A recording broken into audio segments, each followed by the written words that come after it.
This episode of the Grand Rising Show was brought to you by Autochthonous Assembly, where the real work gets done.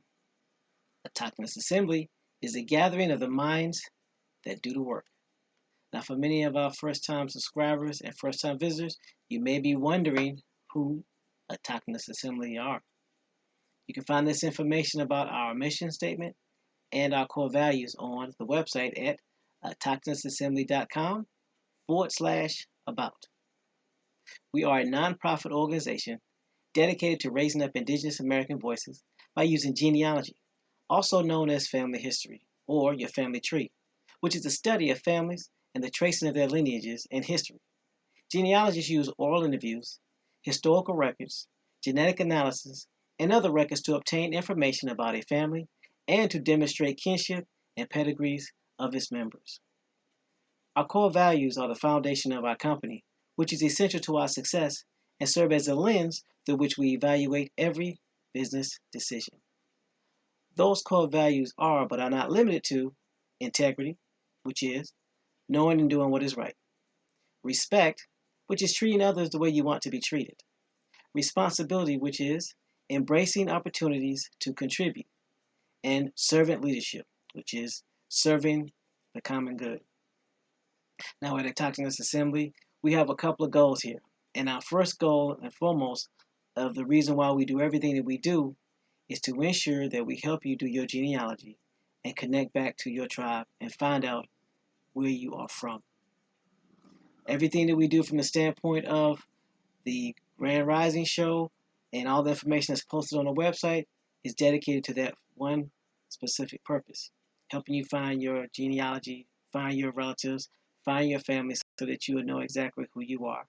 And if you choose to, tie back into your tribe, whether that tribe is a Native American tribe, an American Indian tribe, whether it's allowing you to determine which house in Africa that you belong to, or what clan of Scandinavia or Europe or France that you belong to. Either way, our goal is to do just that: help you find out who you are so you know exactly where to start. We are not here to tell you who you are, and we're not here to tell you who you are not. We're just here to help you discover your beginnings. Another one of our missions is to help you become financially independent so that you can help your generations for the next 7 generations and be able to put a stable foundation for you and your relatives. And if you should choose to use this information that we provide free of charge to help not only yourself, but your community and your tribe, then we will do everything in our power to make sure that gets done as well. And remember, our goal here is to make sure that we help you get exposed to this information to put you in the best situation possible.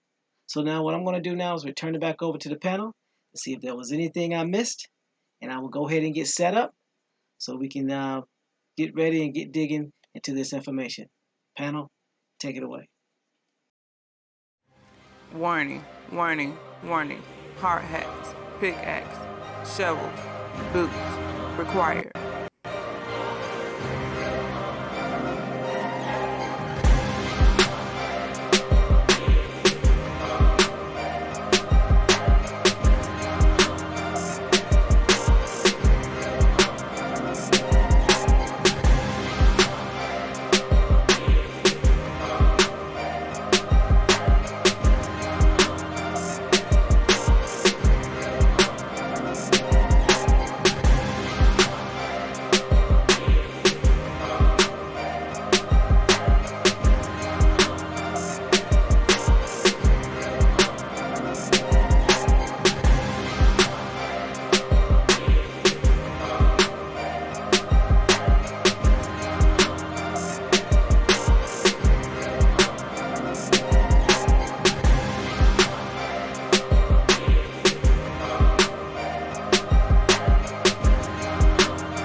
Grand Rising, Grand Rising. Hopefully everyone's doing well on this Monday.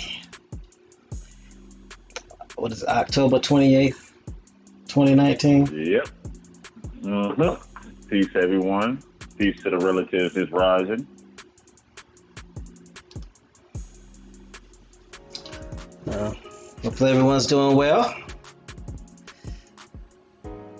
You have a good weekend, boss? Yeah, I actually feel pretty good, too. Okay.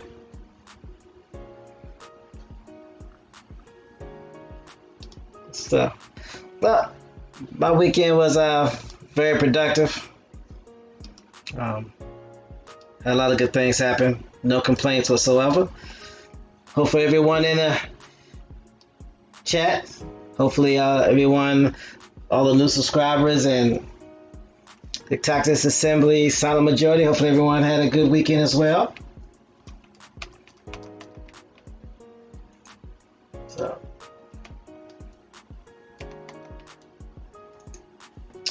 all right. So, guess it's time to get the show on the road, huh?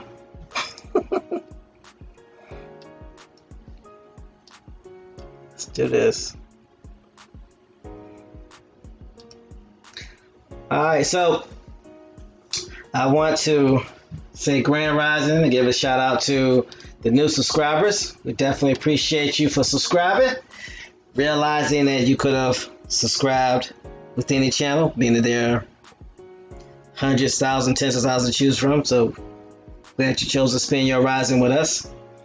To the Cactus Assembly silent majority, we appreciate you because you're the ones that provide the numbers and do the majority of the work unseen.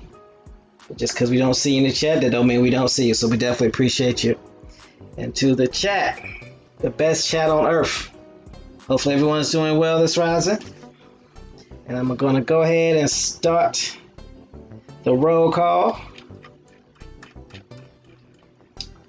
So let me go ahead and make sure I got it clicked on live chat.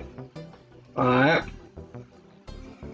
So I want to say Grand Rising to Liz Robinson. Grand Rising to El Boria. Grand Rising to Joe, 47. Grand Rising to Copper Colored Ancestor. Grand Rising to Wakila Music. Wakila, if I mispronounce your name, please give me the correct pronunciation. Grand Rising Enrique. Grand Rising KSR. Grand Rising Mr. TJ the Ratchet Man. Grand Rising Cab. Grand Rising to Marcus Pauling. Grand Rising. Grand Rising to Feather Dragon. Grand Rising to Oak Cliff. Grand Rising No Sellout. Grand Rising to Original Tillers. Grand Rising to Michael Brown Harris. What else we got out here? Grand Rising to the Ohio Player. Grand Rising to Powhatan 9 Man. Grand Rising to Nature's Void. Grand Rising to Corey R. Seems like we got some new names popping in the chat, so welcome. Grand Rising EJ Carpetone. So hopefully everyone's rising thus far is good. So that's what's up. I'd like to say thank you to all the new subscribers to the forum and the website over the weekend. And all emails that got sent in will be getting answered and sent out after the show. That's what's up. Oh, look who decided to join us. Hey, you there? I was like, I thought he was going to jump. Like, what is he doing? Bones, that's your friend. I'm not claiming him right now, just so you know. Huh? Yeah, huh? If you can, you can hear. I said hi. Grand rising, all of y'all. Peace to the chat. Peace to the panel. 222. Am I coming in clear? Yes, you are. Yes, you are. You gonna need a new Papa Stopper, but yeah, you coming in clear. Oh no, I'm yelling at the speaker. So I take it you. To the new subscribers, new people to the forum. I'm copying on phones. That's the last thing I heard. Peace, everybody. I caught up. You sure? Yep. Okay. Right, just checking. Same cab, right? I'm looking around. We're in the same cab. All right. Yeah, we in the same cab. We didn't sound like you don't want to be in the same cab. We in the same cab. We in the extended cab. How about that? Okay. I'm in the back of the back. I thought I was driving. Well, you was driving, but we came on. You was in the chat, waiting to be picked up. Y'all keep leaving me at the garage. All right. Hi. Grand Rising, Mayan. I'm just gonna say Mayan. Please phonetically pronounce that last part. I don't want to mess this up. Is it Chitimaka? Can somebody phonetically spell that? Because we read that sometimes live, and I be ruining it, I'm sure. I'm not trying to make anybody mad. Mess up the PGs and Pope. I got that right. Ohio player. I'm doing it. Can't do. Oh, you already did a roll call. My bad. On me. Don't look at. See Ohio player. Don't do that. Yo, is that right? No, that is not right. You better not say it either. But I heard that before, I think. No. Okay, it's not. Okay, I can look at it right now. That don't even rhyme. That don't even go. Who said that? Ohio, why you do that? Trying to make Ron Burgundy read everything on the teleprompter. TMH like to read stuff out loud first and then say it to itself second. Say I shouldn't have read that third. You done? Huh? Are you done? Oh yeah.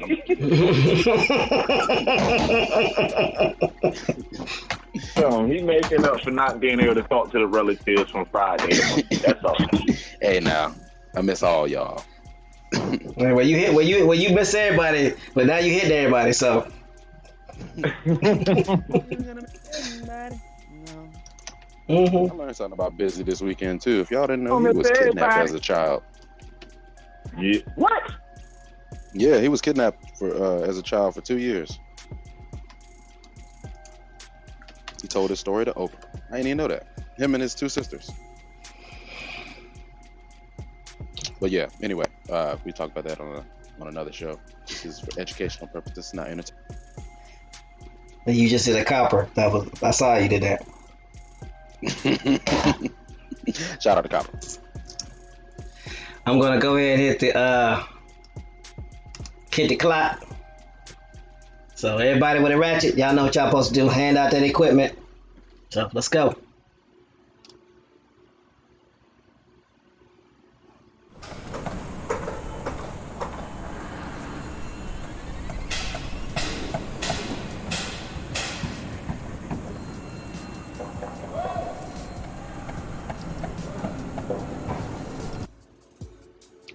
Alright. Y'all know that sound? Y'all know what that means? It's that time. Time to get to woke. Time to get to work. Grand Rising Star Strike. It's time to get to work. So what did we learn Friday? Anybody remember from Friday what we learned? No. Nobody. TMH remember. Really, TMH remember?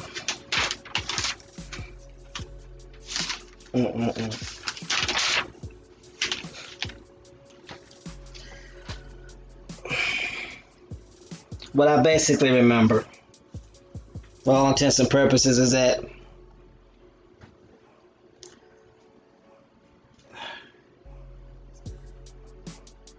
Andrew Jackson is a piece of beep. Anyway.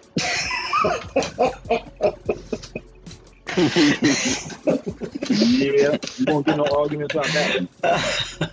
You know what? I ain't even gonna put you in the swear jar on that one. It's all right. It's implied. It's all implied. Okay, this is not Comedy Central. Joe 47 saw some Wish Friday. Last Friday, man. Yeah, come on now. that was for Friday. The only for Friday. All them other ones got some weird things in front of them. It's my Friday, just so you know. What team makes this the first Friday? Number 1. Out of 5. First Friday out of 5. Yeah, Andrew Jack. Son, I was gonna say something else, but basically his goal was to get rid of all the Indians. He didn't care. He wanted everything to be separate. He didn't want the Indians intermingling with his people, and he wanted his people intermingling with the Indians. So his whole goal was to create a separate situation. Send everybody out west and keep all of the citizens east. And the whole purpose of the War of 1812 was staged. The British were on it the whole time. Their goal was to help the colonies get rid of the Indians so they can get all this land. Because when the Treaty of Ghent was signed, there were statements made like, this is as if we'd never had a war. But then in the Treaty of Fort Jackson, where it's interesting because the only thing in the Treaty of Fort Jackson, which was a treaty between the Indians and the United States, was they were not to have any correspondence with any unauthorized or unapproved, pre-unapproved foreign entity. As Bones mentioned, cutting them off from the business they had with the British, because that's how they was bringing in that money. So now they are totally dependent on the United States, which is what they wanted in the first place. So the whole purpose of the war, the Creek War, or the Red Stick War, was to get the Indians out of the way. And if you compare the Treaty of Ghent to the Treaty of Fort Jackson, which are basically signed like 5 months apart, because both wars ended in 1814. One treaty was signed in the States, the other treaty was signed in Belgium. And the interesting part about the treaty that was signed in Belgium, everything went back to the way it was before the war. So the only people that were harmed in the war were the individuals that lost their lives or got injured, of course, and the Indians. All the countries involved went back to status quo, which basically proves it was a setup.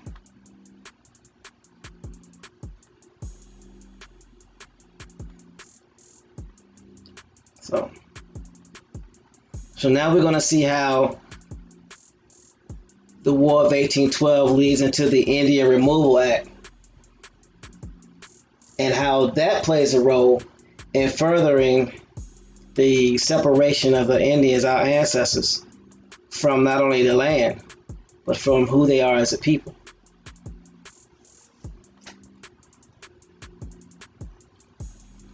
Anything that anybody want to say about that before we move forward?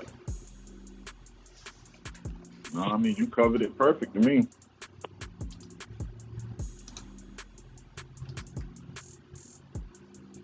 Ohio players still dropping them hot links.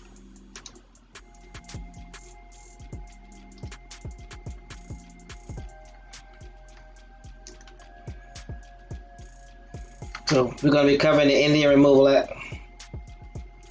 I just put the link in the chat for further review.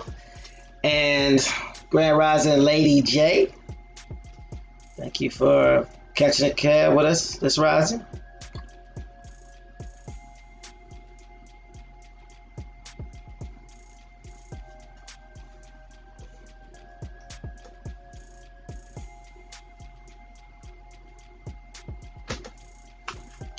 All right. So, are you able to read this, Rising? No, Salah. Yes, I am.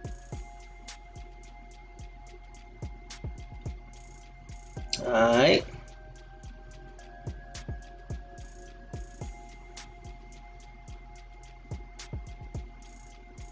Grand Rising Golden Moon.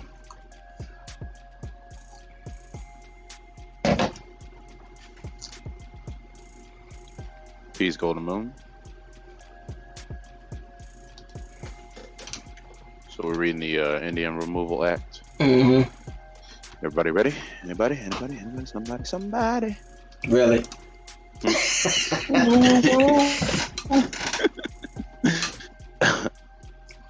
Well, I'm ready. I mean, the chat ready. I'm ready. Panel ready? Yeah, we been ready. Oh, my bad. The Indian Removal Act is where we are. Links in the chat. Peace to the panel, peace to the chat. The Indian Removal Act was signed into law on May 28, 1830, timeline, by United States President Andrew Jackson. The law authorized the president to negotiate with Southern Native American tribes for their removal to federal territory west of the Mississippi River in exchange for white settlement of their ancestral lands. Stop. Hold up. Just one thing. There's something in this writing that just stick out to everybody. She was negotiating to move what group of Indians again? Southeastern. Southern Native American tribes. No problem with the West, North, and nothing whatsoever. Mm-hmm. Gotta go.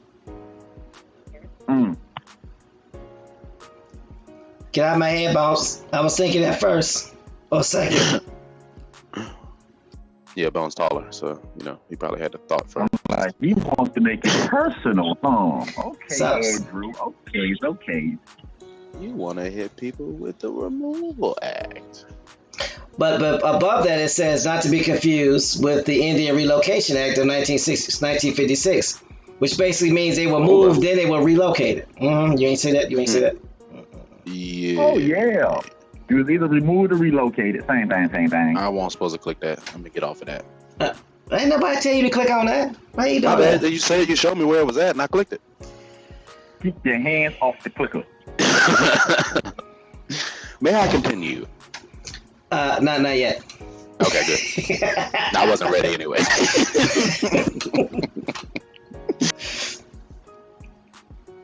It says the law authorized president to negotiate with Southern Native American tribes for their removal.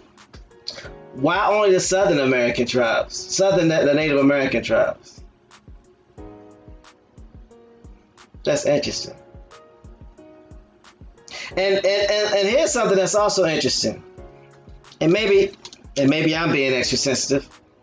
But it says Southern Native American. Why doesn't it say Southern American Indian? I'm telling you, I've been noticing they placing the words in there for a reason. Yeah, I was gonna say for a reason. That's what I'm saying. It's the back and forward with the timelines. Because think about this. This is also during the same time where they're also creating their DBAs, creating these tribes, where you go from the Cherokee to the Cherokee. So, is it possible? I'm not saying it is. I'm just saying, is it possible that these tribes that were sent out west were not your American Indian tribes, but they were your Native American tribes that had American Indians going with them? Yeah, I think it was half and half. I know we got to dodge the flip-flopping, the timelines, and the names of the authors of these writings are using. Don't. But No, this one you don't seems even have like to it's dodge. Put the name back in its definition. Anytime you hear Native American, put it in its proper definition. That's how you dodge the hijack. Native American just means anybody who was born here. That's all it means. So if you look at it, when you be seeing in these writings where it say Native American, look at it as U.S. citizen.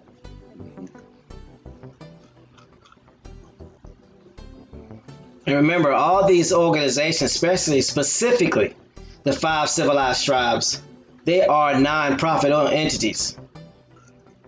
that became recognized as federal tribes. Yep. But they were nonprofits first. So that means they were business entities or now for-profit entities that were created first.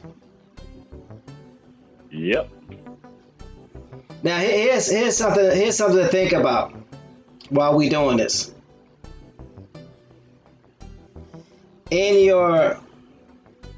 the bylaws, does the bylaws and the articles of incorporation and the Constitution, don't they have a list of members in the bylaws? Yes, they do. Here it goes. Could that or could that not be considered a role? Mm-hmm. Okay. Yeah, your $5 registration to sign up to get on these company rolls.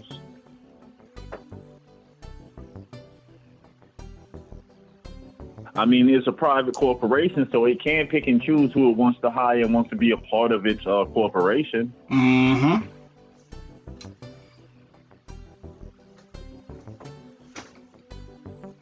So they ain't got to deal with affirmative action. I mean, it's once you look at these tribes today that they are nothing more than businesses. And some people would be like, how? Well, these tribes sit on land. And the most valuable asset that you can have as a commodity in 2019 is property. Ba-da-ba-ba-ba. There's mineral rights with property, resources with property, property with property. What Mickey D's doing with their property? They're not eating it. And Joe 47 made a great point. He says, hell, everybody can be a Native American, but here's the thing. There's something that we need to pay attention to. You can be a Native American, but are you state recognized? Are you federally recognized? Because that's what determines your quote unquote status. Who recognizes you as a Native American? Because remember, you can self-determine. You can self-determine to be anything and anything that you want. You can, I mean, if you want to, you can write it in. But when you're talking about being recognized, how are you recognized by the state? How are you recognized by the federal government? So you're saying who's the authority that's recognizing you? Well, yeah. I mean, we do live in the United States of America, the corporation of the United States of America, however everybody wants to put it. But at the end of the day, it ain't Pretoria at the end of the day. There has to be somebody that... Go ahead, Bones. You should know the trap. You should know the term Native American means every U.S. citizen. That's all it means. And to show you that it means that, why else do they have the term American Indian in the same paragraph with Native American? Why?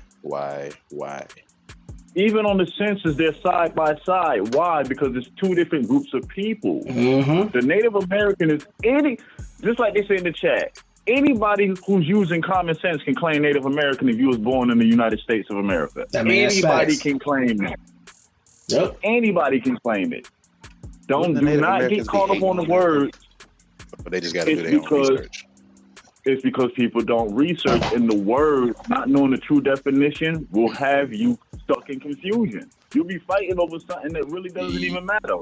When that title applies to every last one of us listening right now is a Native American. If sure he was born in this country, that's what you are. It's not a racial group. Native American is not a racial or ethnic group. It's just a term. It's a term. Yeah, and a descriptive term at that. Exactly. American Indian, that's dealing with a particular group of people. Why do you think a lot of people that identify under the term Native American get mad if you say American Indian? Because they know there's a difference. Mm-hmm. Copper Indio says that is also why the definition of American shifted to Europeans or other foreigners that settled here. That's true. Yeah, exactly.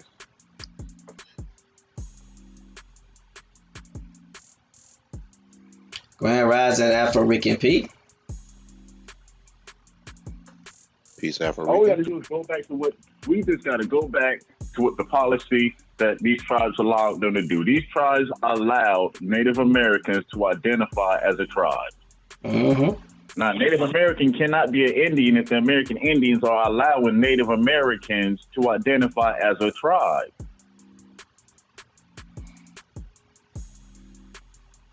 No, they didn't. You mean identify as a tribe or identify as a tribe under sometimes the same name? Or are the No. five civilized just out of it? No, we talking way before the five. We talking way before the five civilized tribes. Gotcha. Civilized tribes. I don't even know why we say tribes. Those are just U.S. DBAs. Five civilized DBAs. Yeah, no, they just U.S. citizens. That's it. On their private corporation. Call it how it is. But no, the original set, the first set of Americans born here, they were allowed to identify as a tribe. What is a tribe? A clan, family members, associations.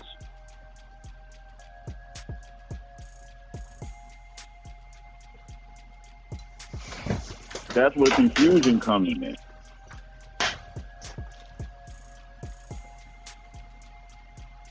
You got the abandoned tribes, tribes that just members supposed to be killed off.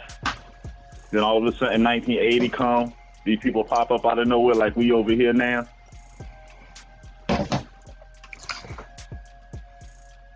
So they come back like, hey, what happened? Mm-hmm.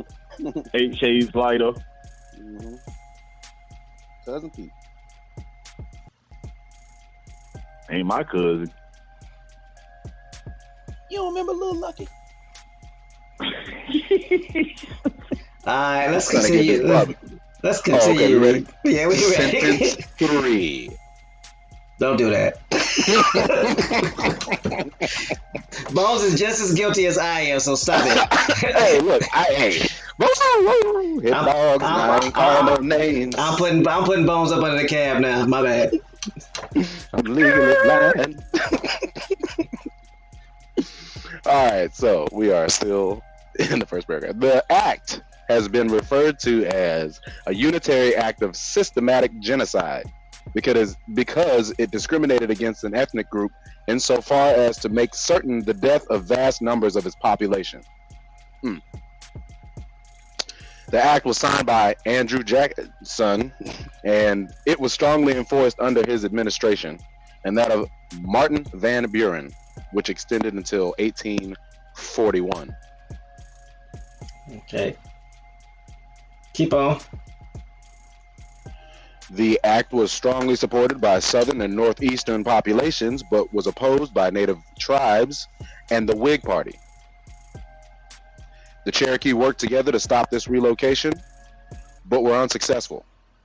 They were eventually forcibly removed by the United States government in a march to the west that later became known as the Trail of Tears. Stop right there. Oh, I will.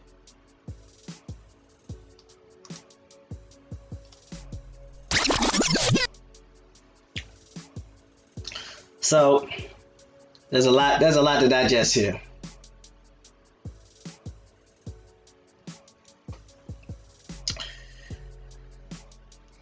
Let's go back. Well, we already know what genocide is. Talking about discriminating against an ethnic group, which basically resulted in certain death, right? But that word, ethnic group, it sticks out to me because these people know what Asians look like at this time. So you know the Indians that you're dealing with are not Asian because you said ethnic group. You would compare them to Asians if that's who they. You get what I'm saying? Yeah. Maybe I'm just jumping out there, but I feel like that too. You call them ethnic groups. You know what an Asian is. You're right. You know what an Asian is. You're gonna call an Asian an Asian, just like they had on when we cover this in the census when they started changing the codes and stuff, and they were identifying Chinese as Chinese. And man, yeah, go ahead, Bones. My bad. No, that's all I was saying. Remember that didn't happen until 1860 though. We still in the 1830s. Gotcha. But I know what Bones is saying though, because they correct everything else. They stick African American everywhere ain't got no business being stuck. So why didn't they just put Chinese and Asian if that's who they was trying to associate them with? Who ethnic? Right. Why ethnic? Why not Asian? That's what you're trying to associate with them. Exactly. And if it's not, then ethnic. That's what we get. So here's a part that I find very interesting. this paragraph right here. It was strongly supported by Southern and Northern populations, but was opposed by Native tribes and the Whig Party.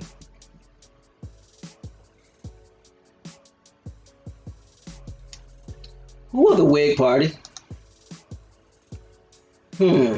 Let's talk about it.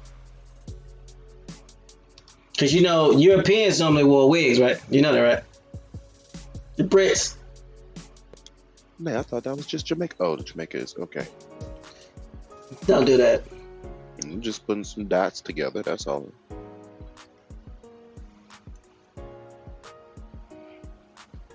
The Whig Party was a political party active in the middle of the 19th century in the United States, alongside the Democratic Party. It was one of the two major parties in the United States during the late 1830s, the 1840s, and the early 1850s. Part of the period some scholars described as a second party system.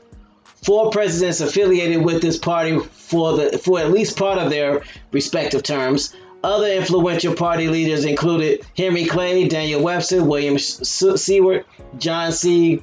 Crittenden, and Truman Smith.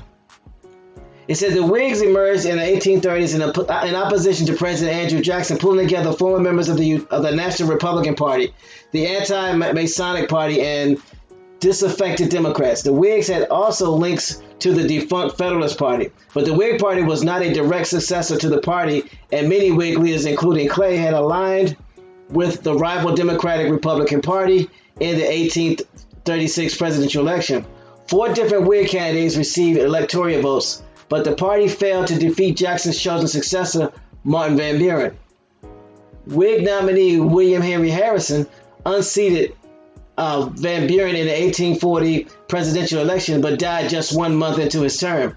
Harrison's successor, John Tyler, was expelled from the party in 1841 after clashing with Clay and other Whig Party leaders over economic policies such as the reestablishment of the National Bank. Remember, Andrew Jackson got rid of the National Bank, so they wanted to bring that back. But I find it very interesting that the Whig Party would emerge the same year as the signing of that treaty. I mean, as the signing of that act. Where are your Republicans at? You said, where are they? Mm-hmm.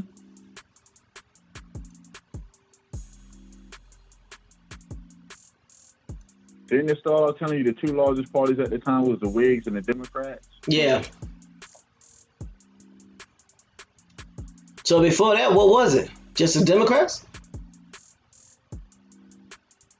It was probably another party. I'm sure it was.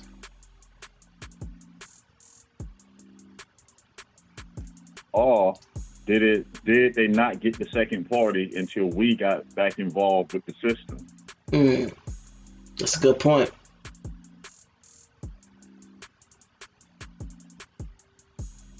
I'll put this link in the chat. Because the Whigs and the Native American Party, those are the groups of people that's fighting for the ones that were born here, Europeans that were born here. That's what they represent.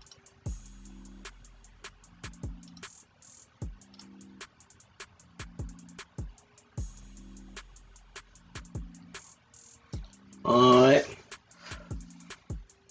So then it goes on to the next sentence, which I find interesting. It said the Cherokee worked together to stop this relocation, but were unsuccessful. They were eventually forcibly removed by the United States government in the March to the West that later became known as the 12 Tears. So think about this. When you read this sentence in this context, based off of what they call the context clues are, it says the Cherokee worked together to stop the relocation, and it says they were unsuccessful. Then it says they, meaning the Cherokee, were eventually forcibly removed by the United States. So what happened to the other Indians? If the Cherokee were the only ones that were forcibly removed?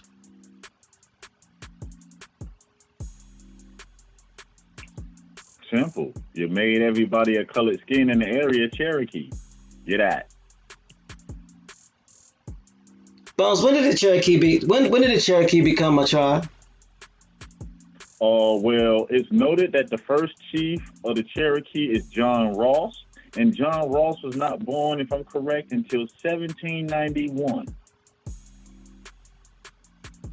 So I mean, somewhere like around 1820, 1830, around there. around the same time. Same time for the kid. Don't laugh, it ain't funny. Cherokee chief, John Ross, look it up. So how old is the Cherokee again if he's noted as the first Cherokee chief? The man wasn't born until 1791. Timelines.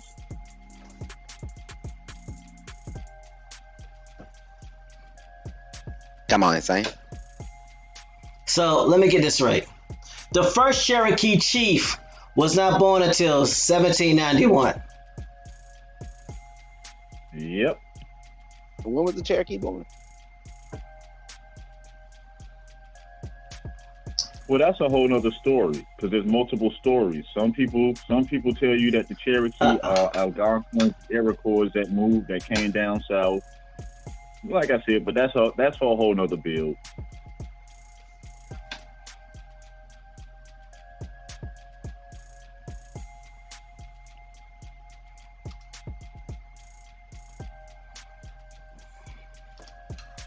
But yeah, the Cherokee as we know them, first chief, you can look it up on any search, any library, is noted as John Ross. And again, he was not born until 1791. So basically, officially, the head or chief does not come into existence until early 1800s. Just in time to fight for the American Indians. What does that sound like to y'all? We're going to fight on your behalf to make sure you're taken care of. What does that sound like to y'all? Well, that's an inside job. Not only that, but hasn't it happened throughout the course of our history? Other organizations coming in on our behalf to fight for us, and they end up getting the benefit, and we end up getting screwed. Hey, Black lives do matter now. Say what? Then NAACP. And that stuff sounds familiar, y'all. All the organizations, majority of the organizations that were set up by the colonizers. just like that numerator ain't come around. They didn't ask for my vote. I'm sorry. Who they represent? So this sounds like what's going on. This sounds like exactly what happened. They created a tribe that was similar to the Cherokee tribe. And they called them the Cherokee tribe. They issued a chief. And then they started bringing in people up under them, and then they forced them to move to to Oklahoma. Right? Just in time so they can come back 30 years later and start seizing all the land with the two confiscation acts, 61 and 62, of any Indians who stayed. Oh, yeah, because there's one treaty that revokes all the treaties prior to it. Oh, yeah, something happened that revoked everything. People want to know why the Indian treaties weren't being honored before 1866. Well, the Civil War broke them all. The tribes picked up arms against the United States government, therefore making all treaties null and void. That's why 1866, everybody had to redo a new treaty. But we jumping ahead a little bit. Yeah, because what's the purpose of a treaty? It's an agreement of peace. Well, if you at war, then you violated the agreement of peace, right? So you violate your treaty, right? That's a breach. That's a breach of contract, isn't it? How much of that sense is common? Yep. Okay.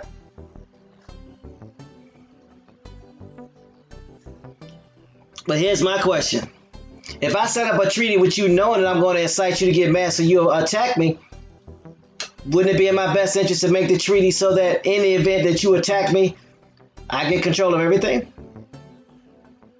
Yep, that's what they did.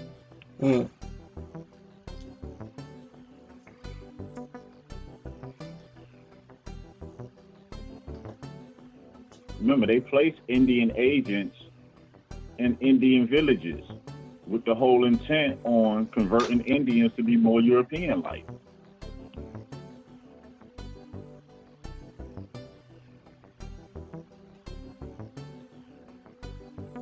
Kill the Indian, save the man.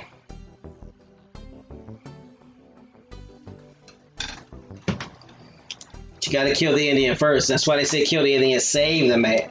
Because they're not. If they can save the man, great. If not, then the Indian. If not, then the Indian and the man got to go. Yeah, I know, right? But I'm glad they mentioned it in the chat, because we was talking about this yesterday, that it's a known fact that the treaties got revoked because the tribes supported the South. These Indian nations supported the Southern Confederate Army.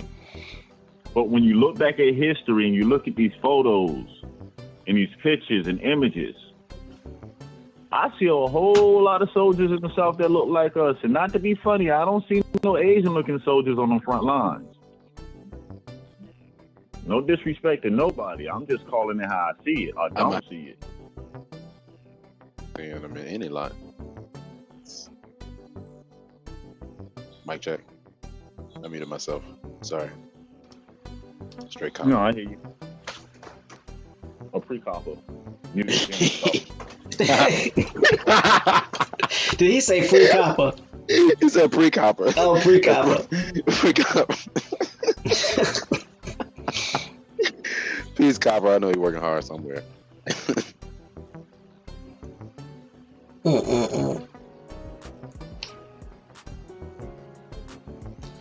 Okay, so I just wanted to point that out about the Cherokee and how they seem to be the ones that out of all the Indian tribes in the southeast region, the only one that's mentioned here are the Cherokee. Don't y'all find that a little bit strange? Considering during the Creek Wars, the Cherokee aren't even mentioned like talking about it. Right or wrong? Yeah, they're not mentioned like that.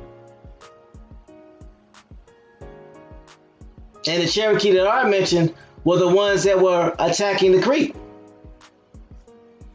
So how's it all of a sudden? Go back to that name. Go ahead. And it's going back to that name again, Cherokee again. When you look up the history of that name, they tell you it's an Algonquin word. Just like, wow. Got to research everything. And then them saying that the first chief is John Ross. Hey, Jacob, I'm going on.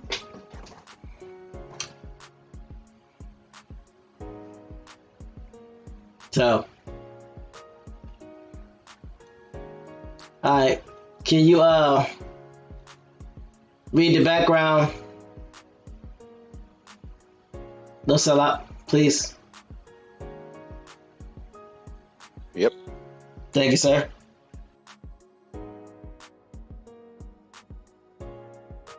Maybe I should just stay off mute. Background. Mic check. Two.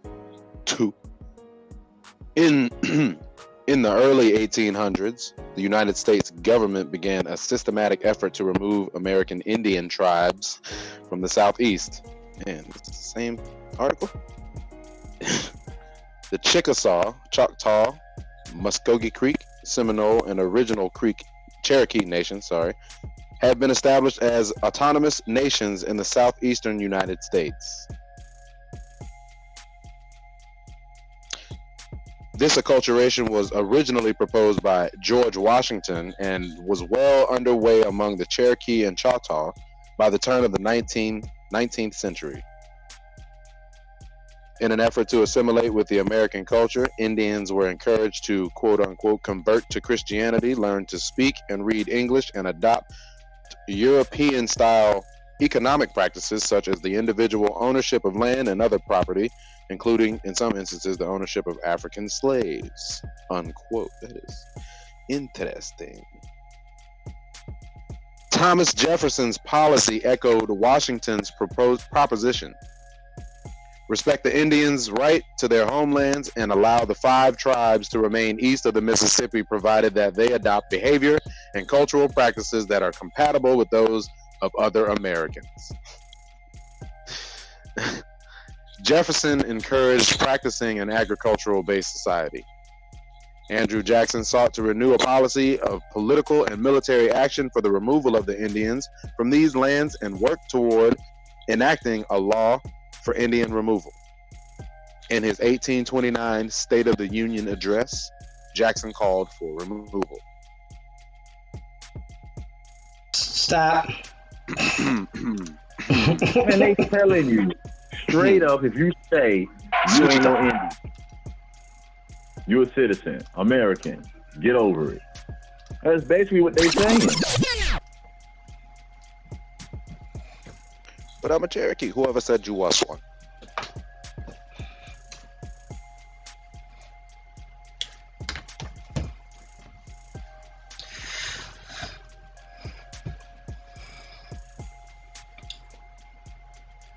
I'm going back over and looking at something right quick. Who were one of the largest tribes to convert to Christianity, Bones? Cherokees. I could have answered that one. Oh, no sellout. I didn't know until he said it. I was guessing correctly. Trust me, I was guessing correctly. In my head. On mute. Double time. Grown folks, I tell you. No, what was it? So why'd you ask that? TMH. Because there was somebody that instituted that to the Cherokee tribes. Bones put that in the back chat, I think, a couple of days ago. Who's responsible for instituting Christianity to Cherokee? That was Andrew Jackson. Yep. Okay. Wow. Is he considered an Indian agent? Or just Andrew Jackson? No, they was. I mean, no, like I said, no disrespect, it is what it is. He used them to get stuff done. See, remember what happened with the Cherokee. The Cherokee started adopting tribe members that were scattered all through the area. So they all Indians and they took in Europeans. I mean, remember the numbers when we went over the Cherokee? They took over, 80-some thousand people they were taking in. So what could have been a way of catching all the scattered Indians and putting them under one label to remove them? Not only that, but if these Indians are scattered and they don't have a tribe, then as being brought in, then who gets to classify you?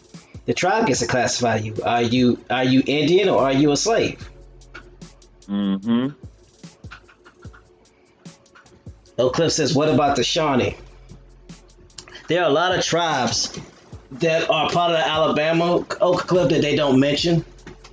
If you go back and look at the treaty at Fort Jackson, the Fort Jackson Treaty, you may see a signature from the chief of the Shawnee. You may not. Because a lot of the signatures were X's. Because a lot of the Indians could not read English. So, and you know that the way that the English is written back then, it's a bunch of run-on sentences. It was misdirectional. It was a mixed directional language created by lawyers, because that's how they talk to these Indians. They spoke law to them, basically, from what I'm hearing and what I'm seeing. So, Oak Cliff says, I saw some Shawnee relatives on my tree who were adopted by Cherokee. Yeah, Oak Cliff, I'm not surprised because Cherokee adopted any and everybody.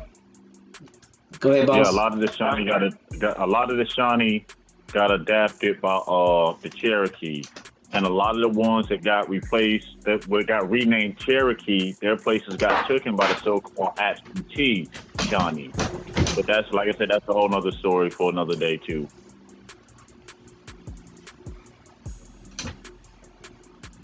So basically what you have is you have a corporation being set up called the Cherokee Corporation, and it is ordained by Andrew Jackson because they are civilized, because they are taking on the Christian faith and they are acting as the Europeans. So they were more tolerable Indians, quote unquote, wink, wink, hint, hint, that Andrew Jackson preferred to deal with. So they was call them people what they are, citizens. Yep. Civil is short for what? Civilian. Civilization. Yeah. Citizen. Civilian. I mean, these are civilians. They're citizens. There's no way around it. 5 civilian tribes. So Nature's Boys asked, so the Cherokee were dirty. Well, depends on how you looked at it. And at the end of the day, you're talking about survival. So from their standpoint, were they dirty? From their standpoint, they were trying to survive. From our ancestors' standpoint, yeah, they thought they looked at them as dirty because they sold them out. But again, it's about perspective. What side of the fence are you on? Would I look at them as dirty, knowing who my ancestors are? Yes, I would. But that's just a perspective. And you got to remember, too, in a lot of these treaties, as we'll get to later on in the years, you will see the rulership of the tribes change. It went from being voted on to particular roles being appointed by the U.S. government. Yep. So a lot of these policies that these tribes start taking on are direct U.S. government policies influenced by agents from the U.S. government. They're sitting on boards of tribal councils. I mean, it is what it is.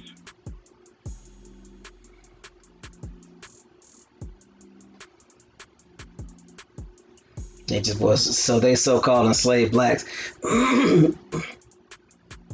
Nature's Boy, you gotta look at it this way. What is enslaved mean? Remember, at this time there weren't any jails. This shit was up north.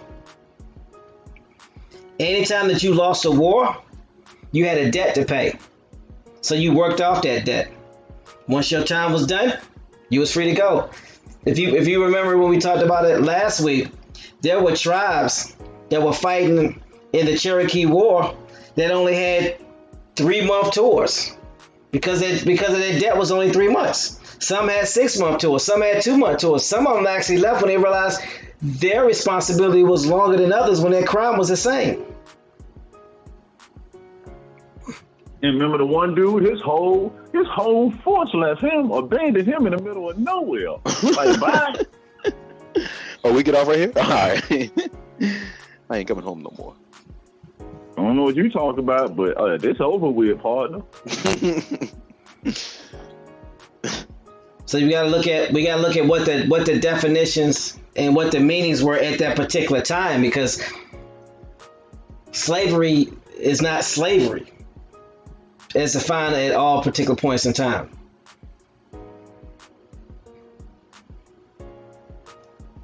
See, the part that they hope that you forget or don't look at, you got to remember, a couple of years before this time, you have Indians raiding and invading other Indians, capturing POWs to be indentured servants. Remember this, that they had other Indian tribes capturing Indian tribes for slavery. So when all this stuff going on, what happened to them people? Where did they go?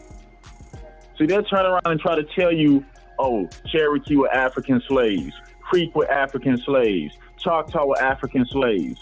So what happened to the POWs that these tribes collected from the wars?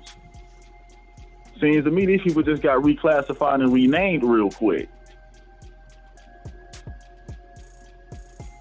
And if you were Natchez and you were captured and you had a 7-year bid and your tribe is scattered, you're done. You're free to go, but you have nowhere to go because you don't know where your people at. What you gonna do now? Join a tribe, start a tribe, one or the other. You ain't gonna just be a starter tribe. Civilian. You can join the Creek. You can join the Cherokee. You know what I mean? Or you can join another tribe. But at the end of the day, you got to realize that there were a lot of tribes that had got scattered at this point. So there are a lot of remnants. They have no place to go. They have no home. Man, how many times did that happen? So where do these people go? Well, the United States government and their infinite wisdom created a tribe for them to come up under. The Cherokee. Think about this. The United States government and Britain were working together to get the Natchez and the other Alabama off the property in the first place. Why is it so hard to understand that they couldn't, meaning the United States, could not create a tribe to take in all of the remnants and then send them out west? Why is that so hard to believe? Because they've been doing it for so long. That's what they do. They give you a false enemy. I'm sorry, go ahead, Bones. It's simple to understand. Anybody in close contact to a digital device, all you have to do is type in who was the first Cherokee chief. It's going to come back as John Ross. Again, the man was born 1791. So that means pre-1791, according to their records, there couldn't be no Cherokee. How could there be a Cherokee before the first chief was ever even existed? Was ever even thought of? There's a problem with the story. Rose. Yeah, because they don't say the first Cherokee chief on record. They say the first Cherokee chief. Yeah. The first. You can only have one first. Some people might think that you can have a second place first person, I guess. But no, not in this case. Ross. So, what year was that again? Bones, you said this was a mixed story on what year? No, John Ross was born 1791. And even when you look up the stories of the Cherokee, it tells you one of the leading things are they were a group of Iroquois and Algonquins that came down south. And that's what they named this group of people. So what they say though, Bones, is they say one theory is they got a couple of theories. Yeah, two theories. Yeah, it's theories. They're not even facts. They have no factual evidence to base it on. They say that either they were here already in the South or that they migrated down from the Iroquois, one of the Iroquois tribes, and then they try to tie them to the Tuscaloosa tribe. No, the Tuscarora tribe. Tuscarora. Now, but the good thing about that is you can go talk to a Tuscarora tribe and find out if that's the case. I'm willing to bet you $1 to a bag of donuts. The answer is the Tuscarora don't even know who they are. What? That's all. Oh man, I like that one. Nah, that ain't mine. I got that from somebody. I ain't never heard that before. Man, I had to go look out the window on that one. $1 to a bag of donuts. But anyway, no, that is true though. You talk to a Tuscarora tribe. They know Cherokee. They don't know who no Cherokee are. So again, follow the corporations. That tribe was created to bring in all the other tribes who are from scattered, so they can move them out west. So, you ready to finish reading there? That's all up. Or read some more. Excuse me. I was just looking in the chat real quick. We might have missed some questions. Nature's Void said, so the Cherokee was... No, he didn't know that. Like, so they called the enslaved blacks was the question. And I'm reading to see if there was more. Yeah, I addressed that question already. You did? Okay, my bad. Yeah. I'm ready.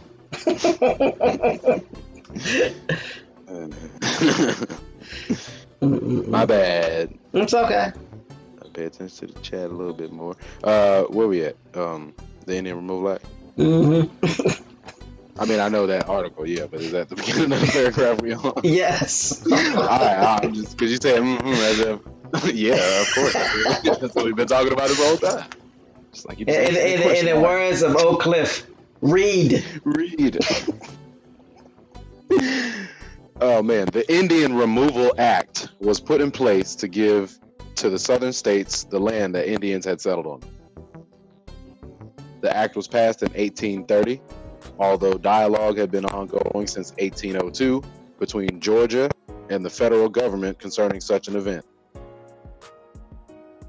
Ethan Davis states that, quote, the federal government had promised Georgia that it would extinguish Indian title within the state's borders by purchase as soon as such purchase could be made upon reasonable terms, unquote. As time passed, southern states began to speed up the process by posing the argument that the deal between Georgia and the federal government had no contract and that southern states could pass the law themselves. This scheme forced the national government to pass the Indian Removal Act on May 28, 1830, in which President Jackson agreed to divide the United States territory west of the Mississippi into districts for tribes to replace the land from which they were removed. Stop.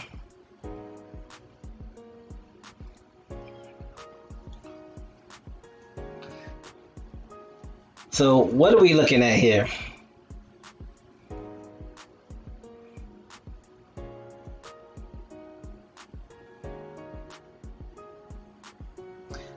So the goal was for Georgia to get more land, right?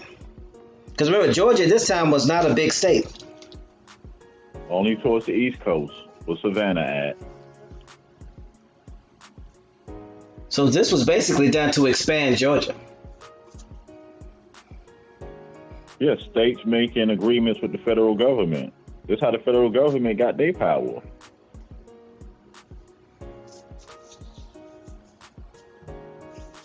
Ain't no states, ain't no federal gov.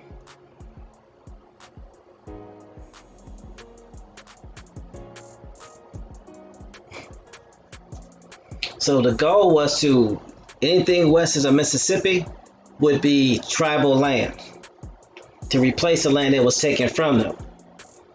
But you got to remember, this is 1830. What's happening now? What is starting to happen as of 1820? There's a group. Immigration. There are millions of people coming over here. So you figure you bring over these millions of people, you think you got enough land to put them on. But things change. Presidents change. Policies change. Agreements change. And greed kicks in. Right? But at this point in time,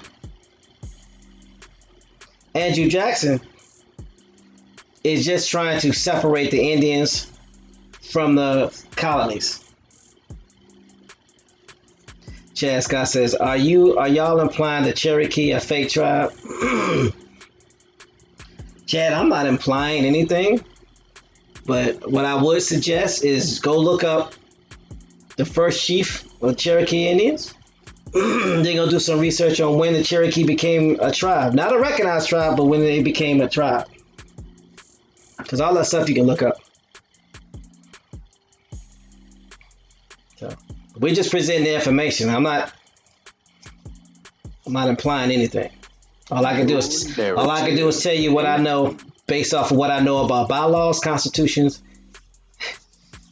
and articles of incorporation, because that's what I've been dealing with for the past 20 years of my life. So I'm not implying anything.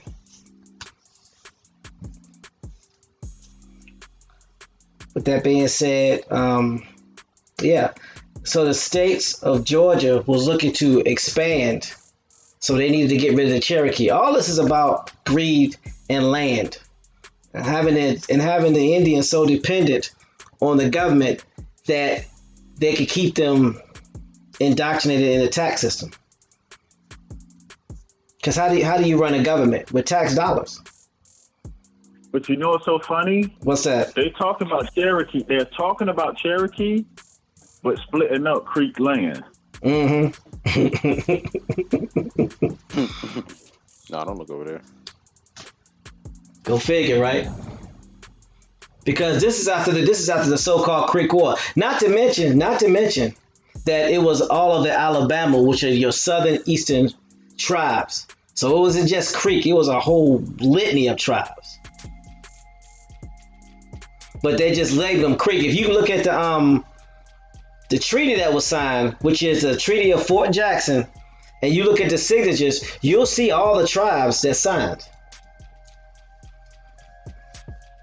But they only mention Creek. Why is that? So, something to think about.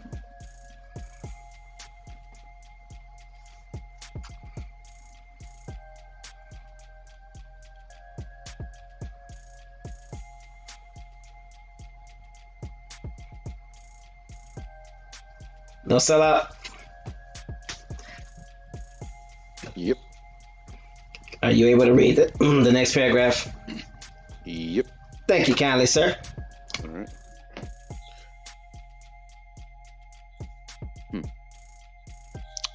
In the 1823 case of Johnson versus McIntosh, I believe, the United States Supreme Court handed down a decision stating that Indians could occupy and control lands within the United States but could not hold title to those lands. Jackson viewed the Union as a federation of highly esteemed states, as was common before the American Civil War. He opposed Washington's policy of establishing treaties with Indian tribes as if they were foreign nations. Thus, the creation of Indian jurisdictions was a violation of state sovereignty under Article 4, Section 3 of the Constitution. As Jackson saw it, either Indians comprised sovereign states, which violated the Constitution, or they were subject to the laws of existing states of the Union. Jackson urged Indians to assimilate and obey state laws. Further, he believed that he could only accommodate the desire for Indian self-rule in federal territories, which required resettlement west of the Mississippi River on federal lands.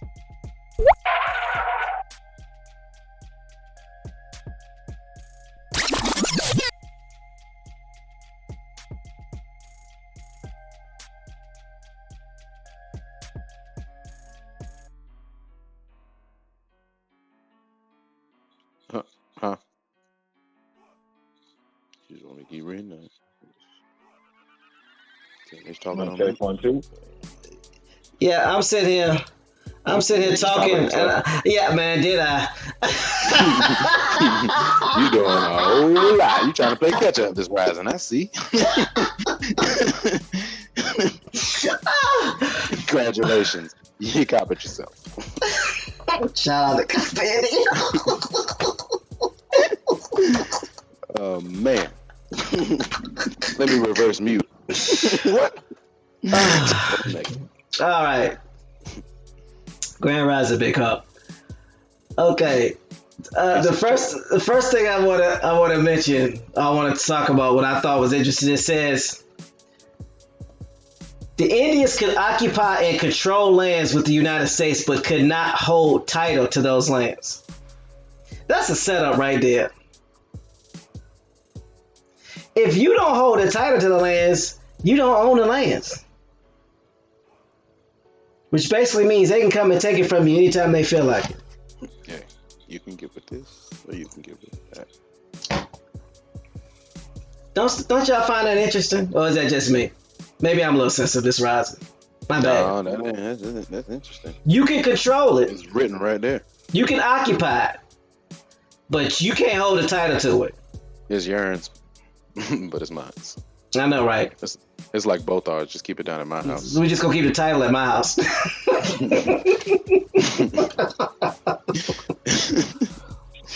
Man, Pop's tripping. Uncle Sam tripping. And then he goes on to talk about the policies. He says as they were foreign nations, thus the creation of the Indian jurisdictions as a violation of state sovereignty under Article 4, Section 3, Constitution. As Jackson saw it, the Indians comprised sovereign states, which violated the Constitution, or they were subject to the laws of existing states of the Union, meaning they would have to fall up under the laws of the states that they were in, but they were kicked out of the states because anything west of the Mississippi wasn't a law, wasn't a state. So he said he urged Indians to assimilate and obey state laws. Which Indians was he talking about here?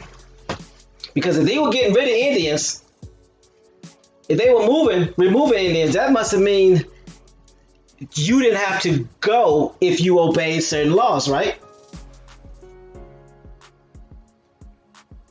It says, as Jackson saw it, either Indians comprised sovereign states, which violated the Constitution, or they were subject to the laws of existing states of the Union.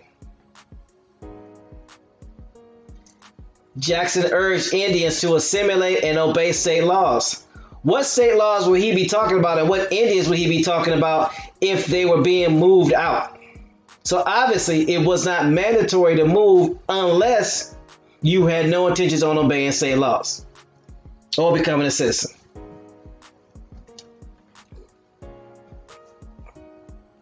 Something to think about.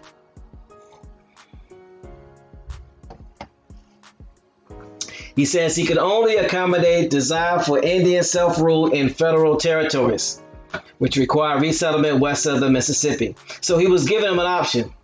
Like Ohio Player says, be black or move. That's a great soundbite. Be black or move. Exactly, Nature's Voice. Same blueprint as a day. For those of us that want to continue to be African American or black, because Negro no longer exists, you're gonna find yourself in a different place, literally and physically. You're not gonna be in the United States anymore. You're gonna be in a place called Africa. Keep it up. You're gonna be. That's all. That's all I'm got. That's all I'm gonna tell you. I'm not gonna tell you anything else. So be vague and call yourself an African American. You're gonna be an African in Africa. Yep, somewhere there. So. Hold on, Mama there, P there, we there, C there. Mm-hmm. Yeah, if they're African American, they're gonna be there. Everybody but we. Exactly. Oh, Cliff says I ain't gonna say nothing.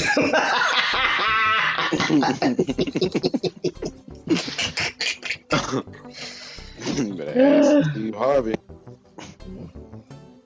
what you know about property. Man, if he ain't no sell, I'm sorry, I gotta say it. He a sellout. I'm sorry. What he selling? He sold out. Steve Harvey, he a sellout, man. I used to like him. Hey, now don't get shut down by Steve Harvey. Man, he was better when he had the dago the flat top helmet on. I'm gonna I'll read to support the opposition.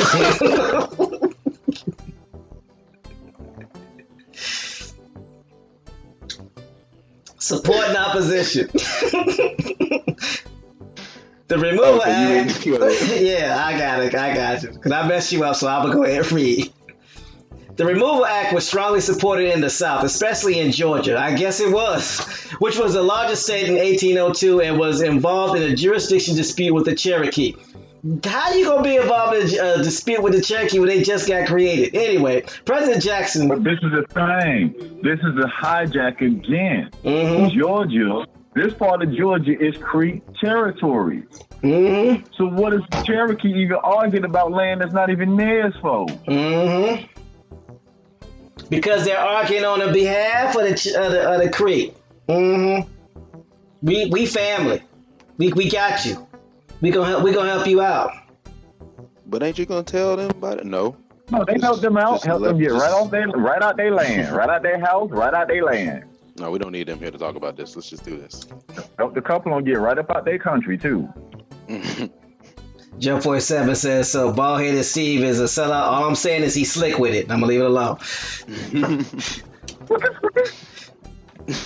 President Jackson hoped that removal will resolve the Georgia crisis. Besides, the 5 civilized tribes, additional people affected included the Wyandot, the Kickapoo, the Potawatomi, the Shawnee, and the Lenape. Hold on. Does anybody see something that I don't see? One more time for the crowd, please. Do it again. Listen to the names. The 5 civilized tribes Additional people affected included the Wyandotte, 1, Kickapoo, 2, the Potawatomi, 3, the Shawnee, 4, and the Lenape. I thought the 5 civilized tribes were 5 other tribes. Not at this time.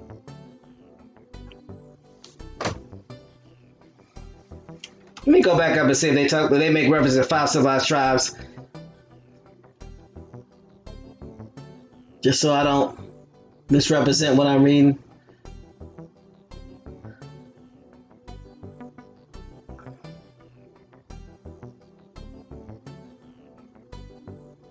Now this is interesting. It says, and this is what don't sound I read earlier. He says the Chickasaw, Choctaw, Muskogee Creek, Seminole, and original Cherokee nations had been established as autonomous nations in the United States. There's a Southeast United States. Had been established? Yeah, because this is the thing about the Cherokee, why I always say, just don't follow something to follow it. Know the history.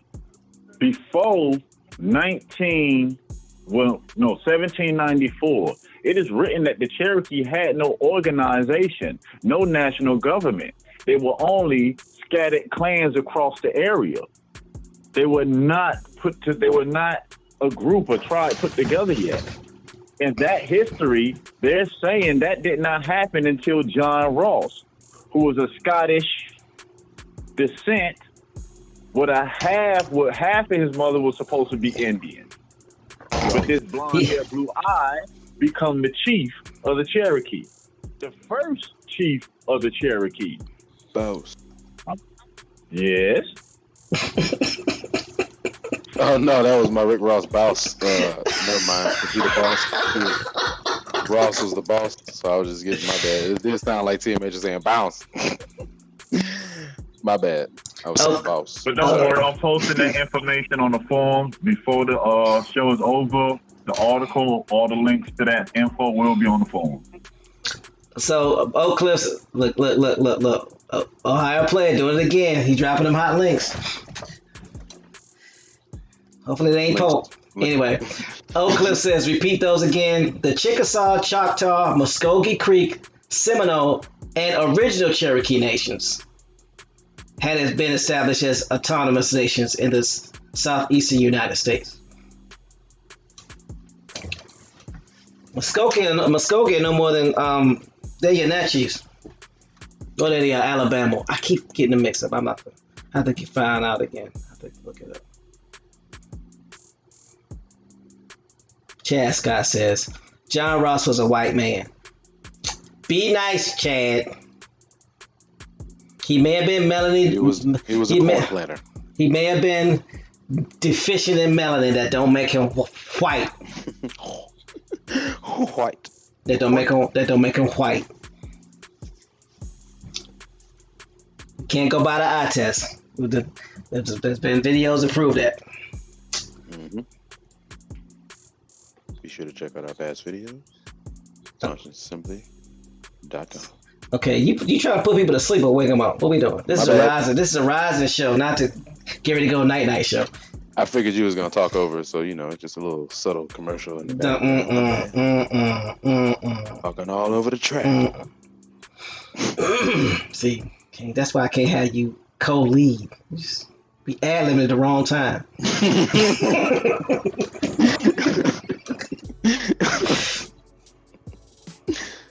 My bad. So at this particular time in 1830, there is a different set of 5 civilized tribes: the Wyandotte, the Kickapoo, the Potawatomi, the Shawnee, and the Lenape. Interesting, right? It says the Indian Removal Act was controversial. Many Americans during this time favored its passage, but there was also significant opposition. Many Christian missionaries protested against it, most notably missionary organizer Jeremiah Efforts in Congress, New Jersey Senator Theodore Frelinghuysen, and Tennessee Congressman Davy Crockett. Wasn't Davy Crockett part Indian? Wasn't he was a Melungeon, right? Let them tell it. David Crockett was a Melungeon, I think. They said he spoke out against the legislation. The Removal Act passed only after bitter debate in Congress. I'll read this last paragraph and then you can take over. No sellout. Jackson viewed the demise of Indian tribal nations as inevitable, pointing to the advancement of settled life and demise of tribal nations in the American Northeast. Well, he advanced that, so I guess that would be the case. He called his northern critics hypocrites, given the North's history. Indian tribes had become nearly extinct. Indian hunting grounds had been replaced with family farms, and state law had replaced tribal law. If the Indians of the South were to survive and their culture to be maintained, they faced powerful historical forces that could only be postponed. He dismissed romantic portrayals of lost Indian cultures as sentimental, longing for a simpler time in the past, stating that progress requires moving forward. Humanity has often wept over the fate of the Aborigines of this country, and philanthropy has long been busily employed in devising schemes to avert it. Stop. That sounds familiar today. Get over it. That was 400 years ago. No.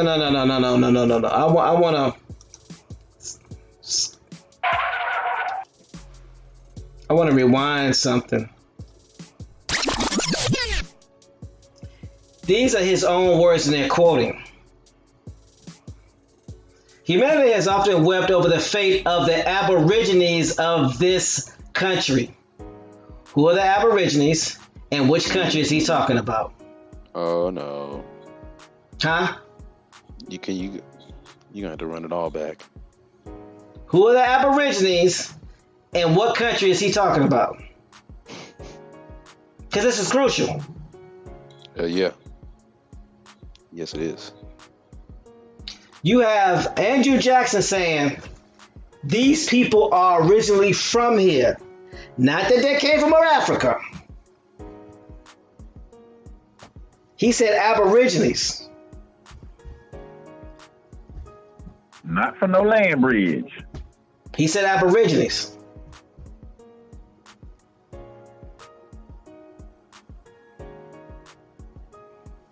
He said Aborigines. Why don't Pan-Africans talk about he was talking back? Why don't Pan-Africans talk about that? Anyway, humanity has often wept over the fate of the Aborigines of this country, and philanthropy has long been busily employed in devising means to avert it. Philanthropy, whatever. But its progress has never for a moment been arrested. And one by one have many powerful tribes disappeared from the earth. They haven't disappeared. You've changed the description and titles. But true philanthropy reconciles the mind of these vicissitudes, as it does to the extinction of one generation to make room for another. He says the extinction of one generation. Philanthropy. Let me ask y'all a question. What is an organization that's considered to be philanthropic? Name me an organization that's considered to be philanthropic. What do we call them? Like nonprofit? You talking about? Yeah. Say it again. Say it out loud. Yeah, I had it right. Non-profits is what I said. Just had something in my throat. That's all. Okay. So why is he talking about philanthropy? Philanthropy trying to change something or save something. But he said something, and the wording of it is very slick, relatives. Mm-hmm. The extermination part, can you just read that part one more time for me? Okay. This extermination part. It says, but true philanthropy reconciles the mind of these vicissitudes, as it does to the extinction of one generation to make room for another. Listen to the key word that he used. He didn't say extinction of a people, extinction of a race. One generation.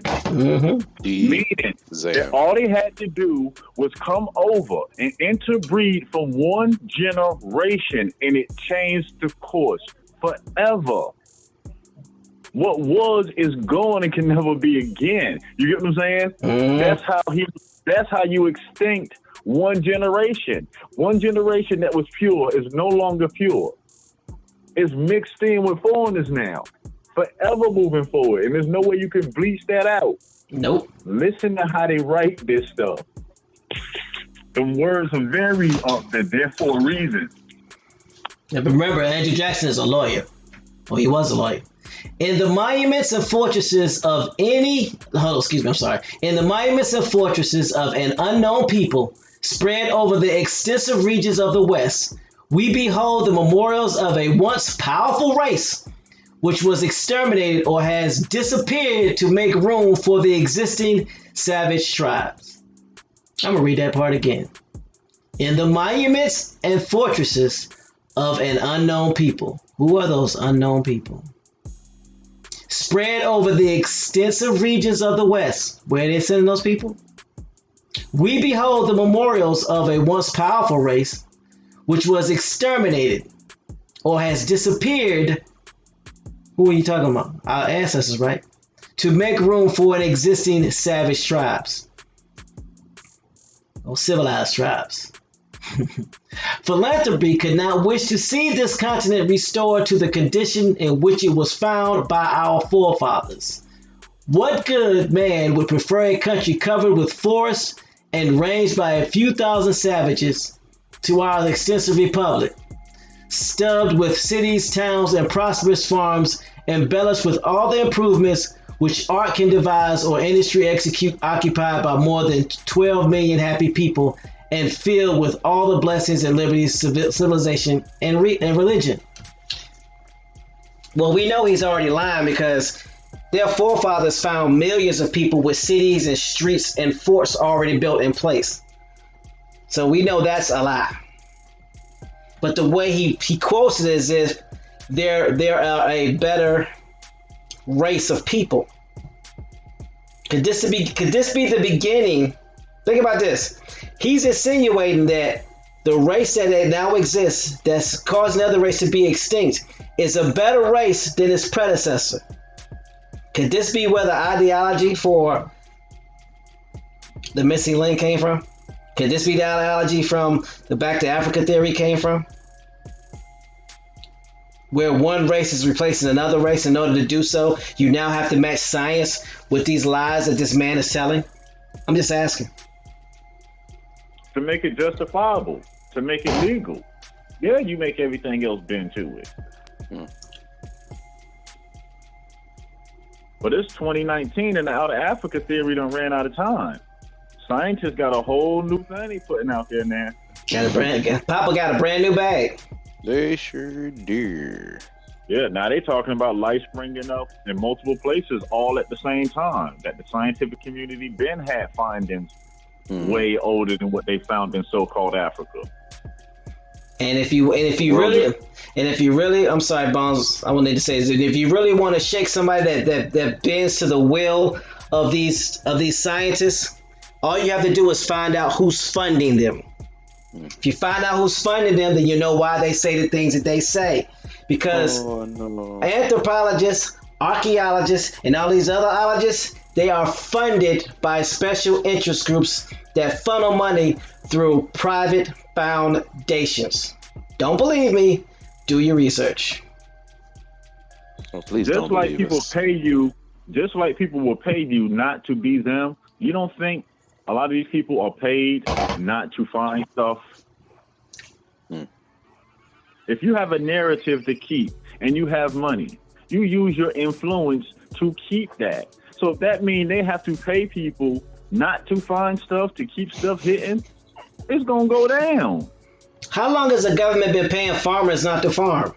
Come on. Ohio player posted as soon as I said it. Get out my head, Ohio player. Do y'all remember when, maybe y'all don't remember, the Army was looking for a cure for Ebola in Maryland, and they found it, and then they said, nah, we good, and left? I just want to. No, man, that wasn't No, it wasn't Ebola. It was E-bowling. Oh, Ebola. Electric okay. bowling, man. Yeah, you got it. Oh, E-bowling, not okay. Ebola. Okay. Don't do Kind of that. like the electric football game, but that's with bowling. I got right. you. Remember that game called Strolling Bowling? Well, you're a little bit too young for that. Oh, come on, man. Who remembers Strolling Bowling? I don't, but come on, man. I'll find a commercial and post it. All right.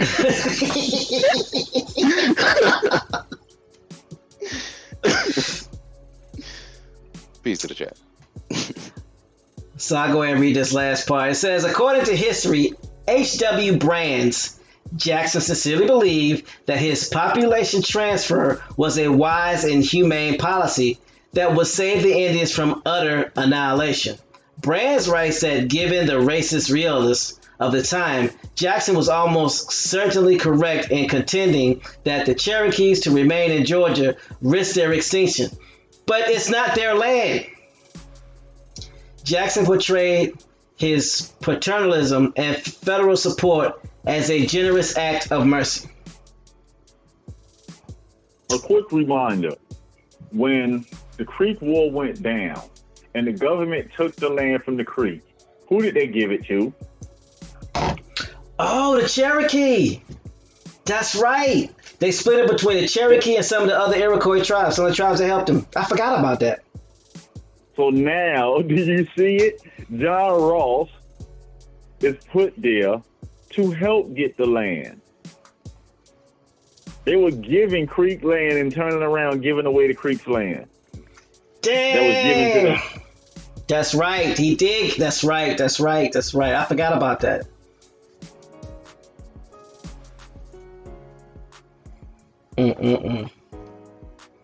That's crazy. So how is that your homeland if it was taken from another group of people that always been living there and given to you? But your first chief wasn't born until 1791.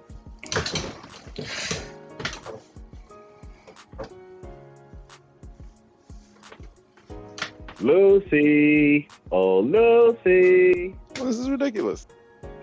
You got some explaining to do.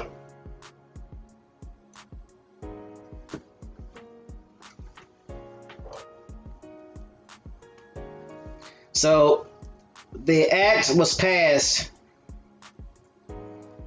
May 28th, 1830. The Senate passed the Indian Removal Act by a vote of 28 to 19 on May 26, 1830. The House of Representatives passed the act by a vote of 101 to 97. On May 28, 1830, the Indian Removal Act was signed into law by President Andrew Jackson. I wonder how much those politicians got paid to sign that.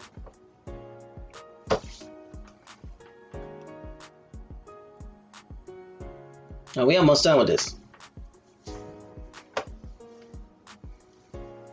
You want to go ahead and read the rest?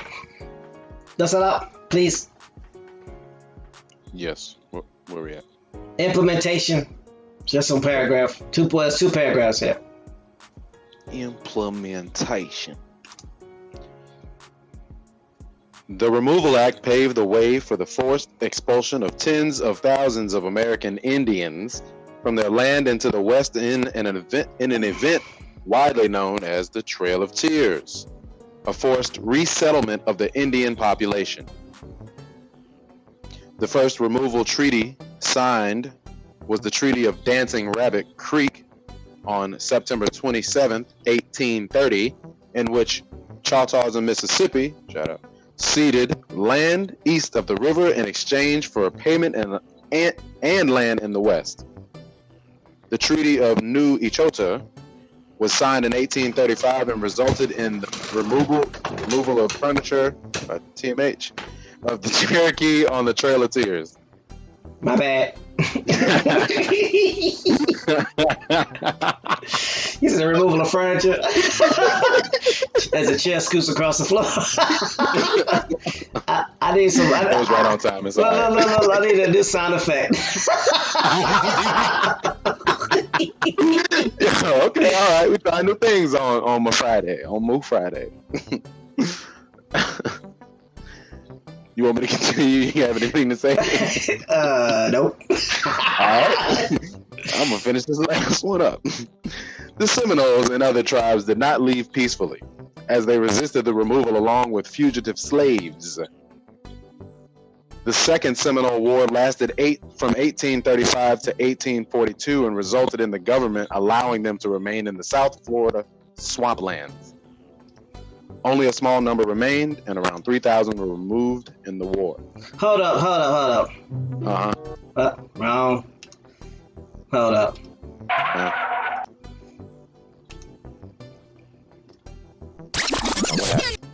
So, Seminoles and other tribes did not want to leave peacefully. So what other tribes are they talking about? Are they talking about the Alabama, or are they talking about the Creek? Or are they talking about the Cherokee? Because you got different tribes. So then it said there was a Seminole War that lasted from 1835 to 1842 and resulted in the government allowing them to remain in the South Florida swamplands. Only a small number remained, and around 3,000 were removed in the war. Come on. Y'all keeping the timelines? Yeah. 1831, Indian removal. 1840s, you got the Seminole Wars. Coming right on top of that, 1861, you had a Civil War. How are these different accounts? When it's the same group of people, you're still constantly fighting. Come on now. If these people were gone, right, before the Civil War, how these same tribes supported the South during the Civil War? Somebody please explain. Ooh, that's a good question. Right, you can't support the South if you're gone. Darn. It was a proxy, y'all, proxy. No, they was there? Okay. It was there. How can you have the 1861 and 1862 Confiscation Act if the Indians are gone? Right, what they do, just keep popping up like whack-a-moles? I mean, I know, right? And notice that the 1861 Confiscation Act starts at the same time of the Civil War. That's right. The Civil War was a disguise on how they kicked you off your land.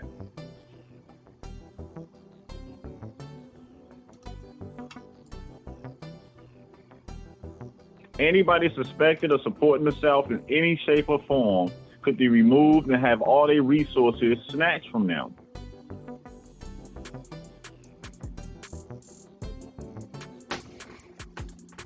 You take all the land from these Indians.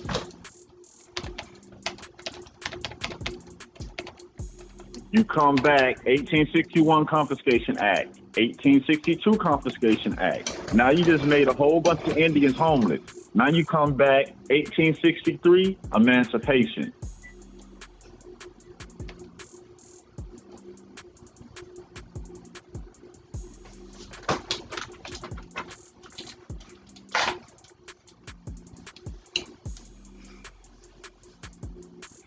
You can see the process of slowly stripping away the Indian.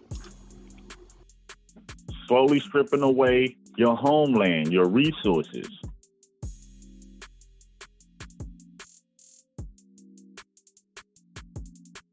And using federal policy to do it.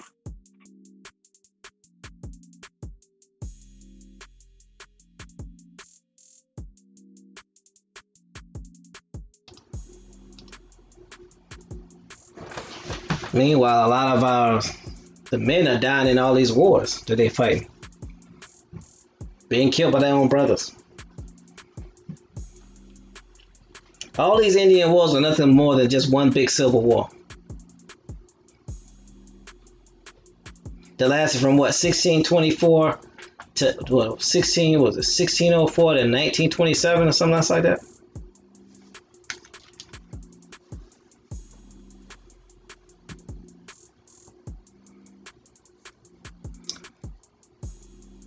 The Treaty of Dancing Rabbit Creek was a treaty signed on September 27, 1830, and proclaimed on February 24, 1831 between Choctaw American Indian and the United States government. This was the first removal treaty carried into effect under the Indian Removal Act. The treaty ceded about 11 million acres of the Choctaw Nation in what is now Mississippi in exchange for about 15 million acres in the Indian Territory, now the state of Oklahoma.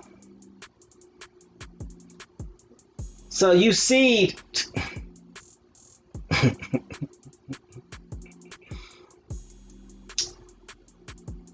Talk about it. so they're gonna give you gonna give them three more million acres, but you moving them way away from where their origin is. People don't understand that where you were born and raised and where you grew up is where you're supposed to be. Why do you think people have allergies? Why do you think people have the problems they have? People are living in places they have no business living in because that's not where they're from. But anyway.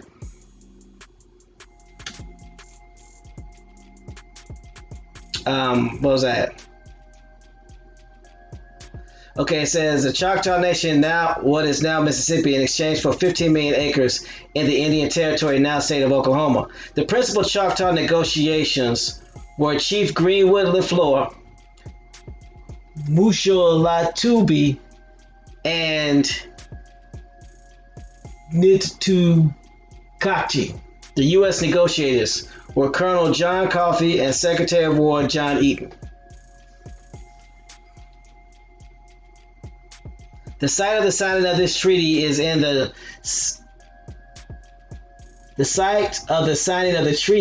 the southwest corner of the Noxubee County.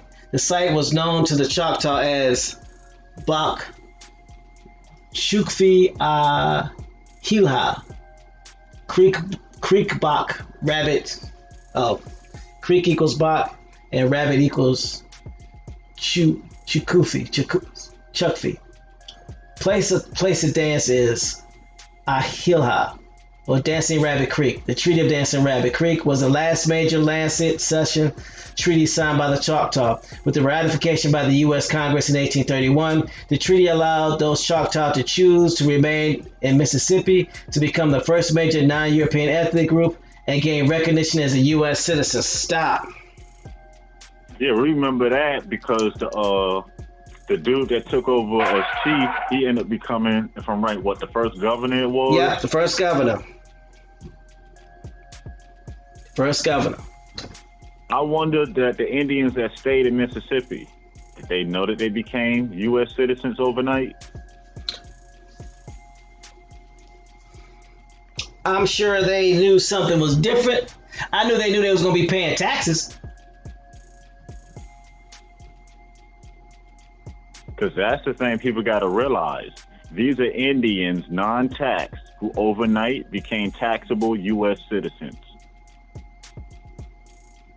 whether they wanted to or not.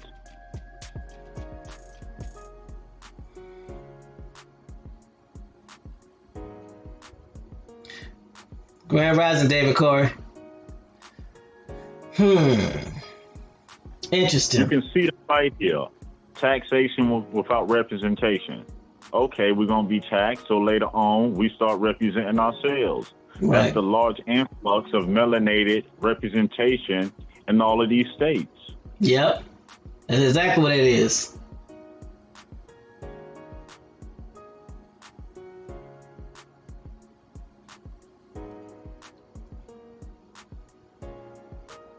So my question is what creek end up going to the north and becoming civilized if these creek stayed in Mississippi? Because remember, there is a creek Indian that went north. That are part of the five civilized. All over.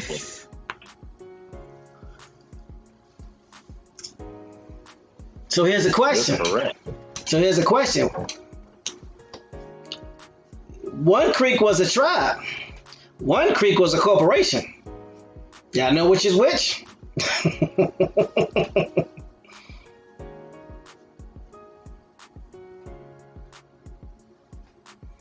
One creek has a family tree. One creek has a road. Y'all know who that is?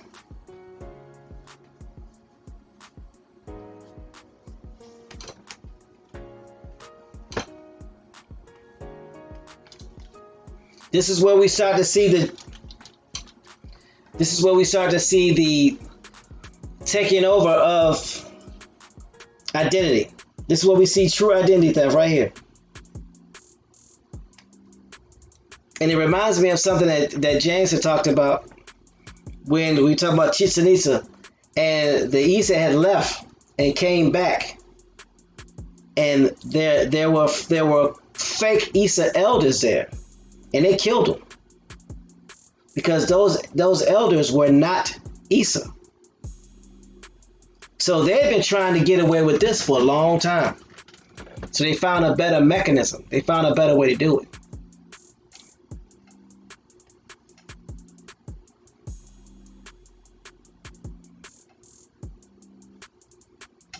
So they created companies under the titles of Indian tribes, moved them out west, appointed chiefs.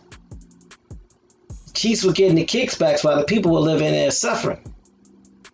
Then they ended up having to relocate in 1865?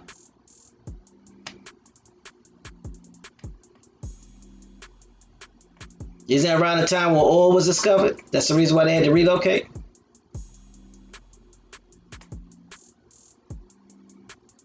Let me know if I'm missing something. Exactly, Oak Cliff. Pretendians.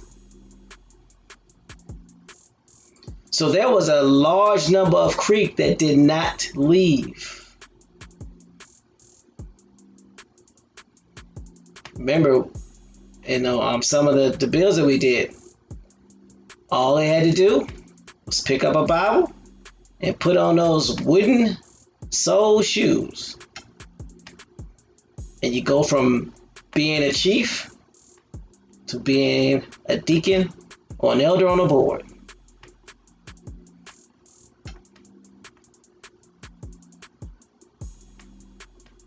So, I player says Quaker. Them shoes, them Dutch shoes, man. And the Bibles that they had then were white. So you could do what? Put your genealogy in them. And then after a while, they confiscated the white Bibles with the genealogy in them, and they replaced them with what? Black Bibles.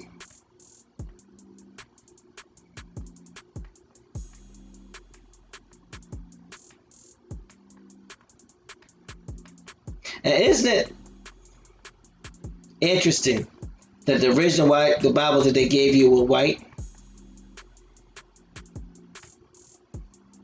And then they replaced the white Bible with a black Bible?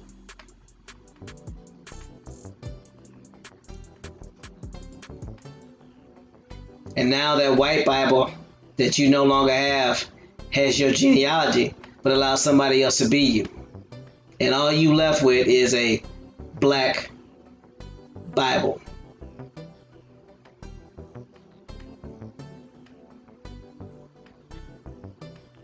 To answer the question in the chat, the approach band of Creek Indians is the only federal recognized tribe of Native Americans in Alabama. Speaking the Muskogee language, they were formerly known as the Creek Nation east of the Mississippi. So these are Creeks that got moved east of the Mississippi and they went to the Alabama area.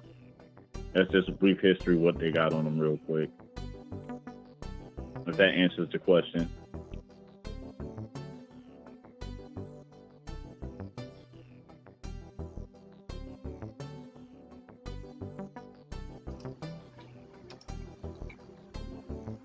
Grand Rising, James Gilmore.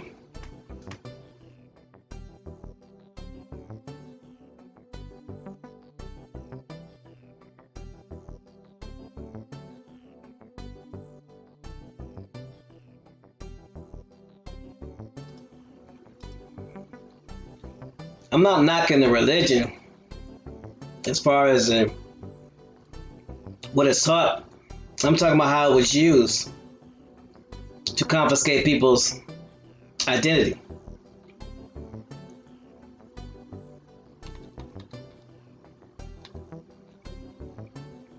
Grand Rising, Jay Sasquano.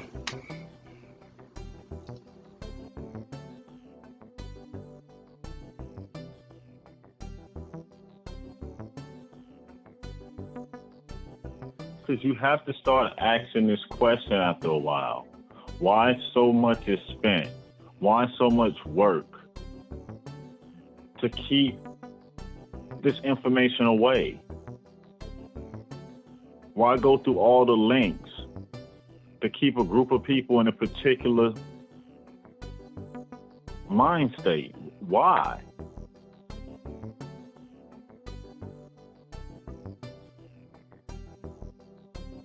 It can't be just because the color of your skin, because you have a whole continent and the same program is not being ran on them that's being ran on us. Matter of fact, the government don't even consider us the same people. Was that the other day we was looking up African American?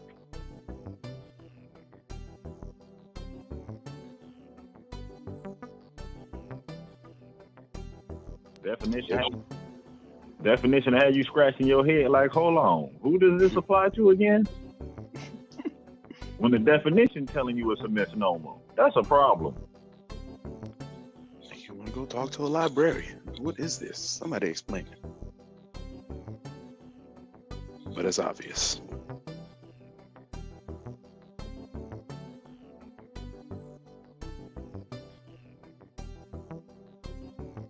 Peace Durant.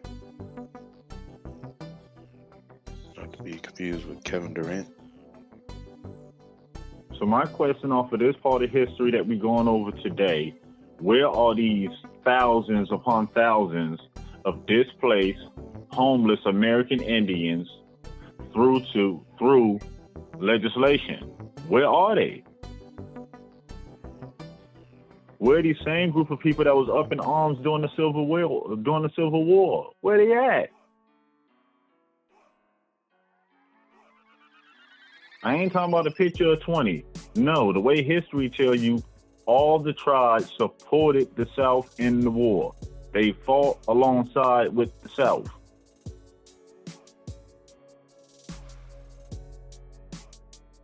You go back and look at a lot of these colored infantries and come to find out they full of Indians.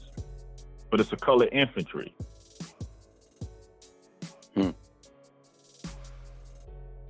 they want you to believe a slave who you beat on for 5 to 10 years, you can put a musket in his hand and he gonna go fight for you. He won't fight for himself, but he gonna go fight for you. Mm-hmm. He going first. Oh, come on, man. Come on, buddy. Yeah, they made black code laws right after all this. No job, they took you to jail. Standing out in public, looking eye to eye. But we're gonna break all that down.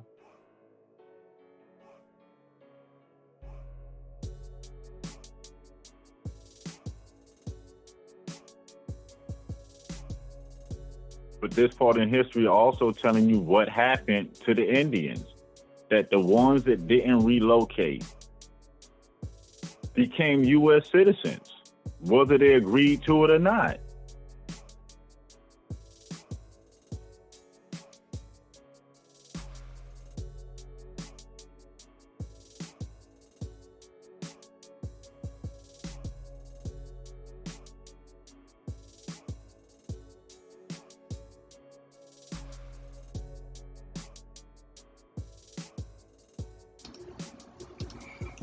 Also, looking at the wording is important. If there was only a handful of Choctaw that chose to stay, they would have stated that. Mm-hmm. But see, this is what we find out to be interesting when we read. It says, the treaty allowed those Choctaw to choose to remain in Mississippi to become the first major non-European ethnic group to gain recognition as a U.S. citizen. What does major mean? That means there had to be a significant number for you to be major.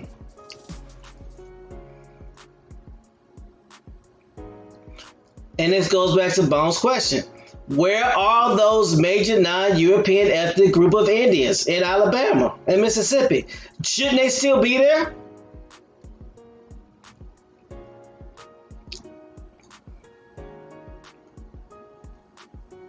Every time I go visit my relatives in Alabama and Mississippi, majority of everybody look like me. That's all I'm saying.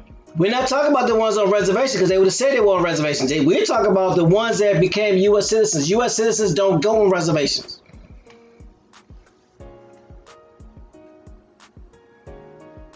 They were the first major non, and it says the first. So what does that mean if something's the first? If they were the first, that means there were many more to come. The first of many. If they were the only, it would have stated they were the only. As James says, don't let the smooth taste fool you. Don't let them trick you. They were the first major non-European ethnic group to gain recognition as a U.S. citizen.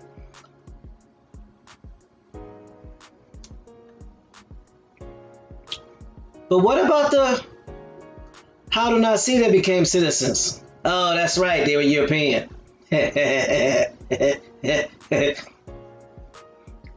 How do we know? I see what you did there. Because this says the first major non-European ethnic group to gain recognition as a U.S. citizen. So that means the Indians up north that gained their U.S. citizenship were European. They're telling you the truth right here. Yep. And for those of you who have issue with this because it's Wikipedia, Sources. Citations and sources. So stop it. Sources. So stop it. Yeah, boy.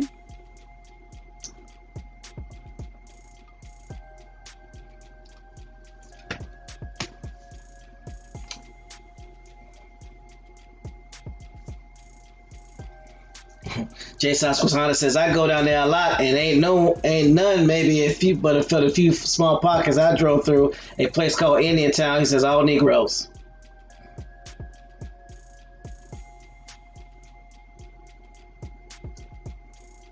Duran says, we need to break the ice with people by asking them, are they racial group, African or tribal nation? All you gotta do, Duran, is ask them, have you heard that you have Indian in your family? 9 times out of 10, they'll say yeah, and it'd be their grandmother or great grandma. Go ahead. And even on the African American thing, I'm gonna post that in the forum too because it's a tickling read.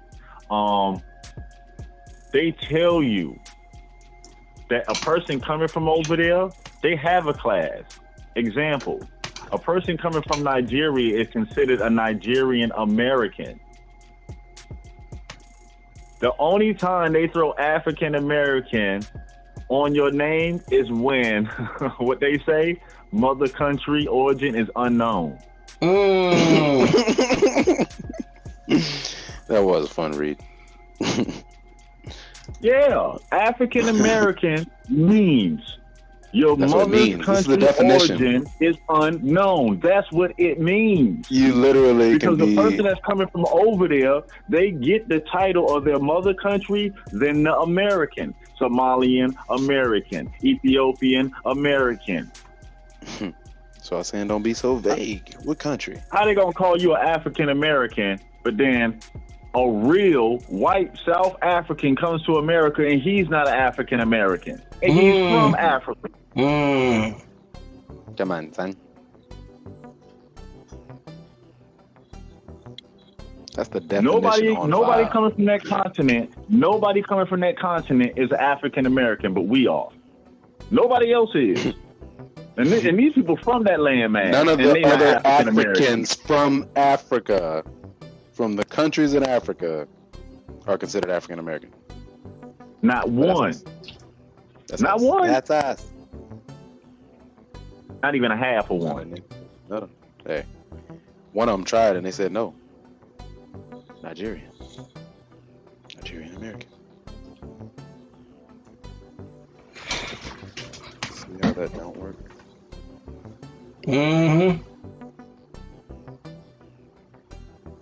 The definition on file, Bones. Yeah, I know. That's what I'm saying.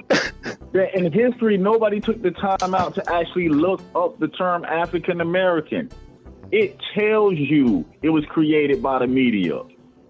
It's a media term. Yeah. They tell you outside of America, nobody knows what it means. Everybody look at it crazy like, what you mean African American? What is that?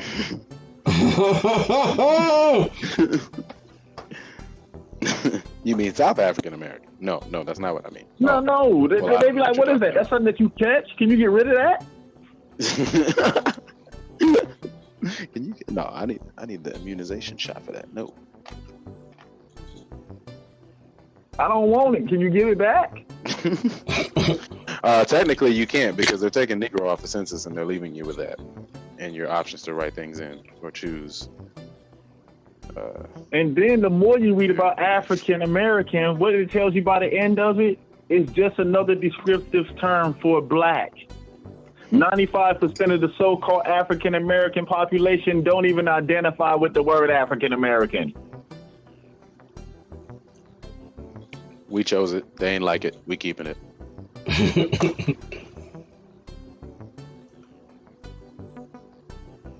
Another descriptive term for color. That's all it is. You might as well stay black. Yeah, and I.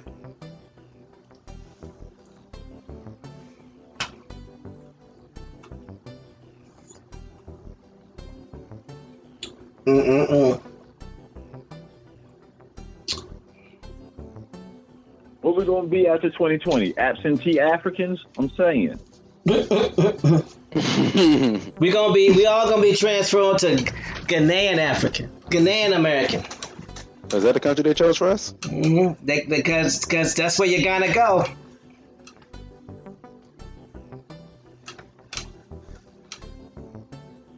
And I mentioned it before, and I'll mention it again.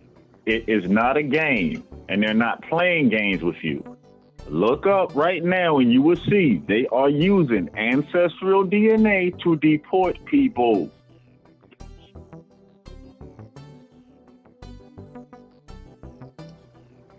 Country don't want you. They need to find some place to send you.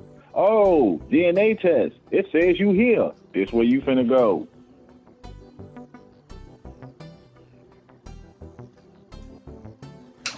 Oh, you 70-something%. This landmass, you're going over here. This is your country, right here.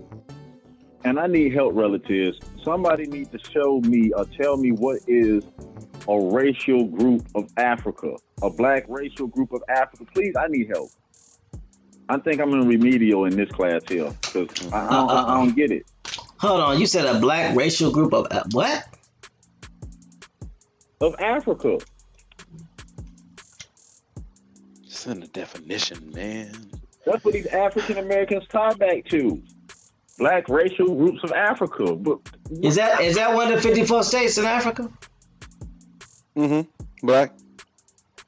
You never heard of Black man? I don't know. None of them got that name. I'm just saying. Blackland. You stupid. I put in for search for black racial groups and came back with nothing. Yeah. I know what it is. It's half black. Yeah. Half black? Half black. AF. Half black. Half black. Yep, half black. It's half black. Mm-hmm. Half black. Mm-hmm. That's a racial group. That's a racial group, yes. Half black. This is ridiculous. Yeah, I can't wait to get back to the census, man. Oak Clip don't be playing. Oak Clip is crazy. Look what's Oak Clip in the chat.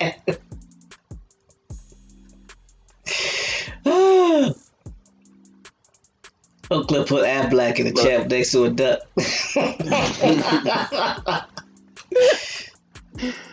I was trying not to read out loud the Kevin Durant quote. Oh man. That's the land. The black man, clearly. Mr. Tyrese says, peace and light, I'm new to the chat, but the slave voice they're referring to is the Dutch Afrikaan Boer. These people were sent to Africa by the British. If it wasn't after 1880, no they didn't, because there's no record of it. Yeah, the only people that you can consider Africans that was being sent over here before 1880 would be people that you would consider the Boers, yeah. Berbers. Mislabeled as Moors as a derogatory term. Them and your Afrikaners, your real Africans, because there's only two places at that time that's called Africa. Yep. Algiers and Tangier. North Africa and South Africa. That's it. So if you're talking about people of the land of Maghreb, the Iberian Peninsula, yeah, you can consider them African slaves. Those would be the first people that would be coming over here because that's the area of Spain. That's the area of Portugal, which ain't nothing but Dutch people, French, Port of Gaul.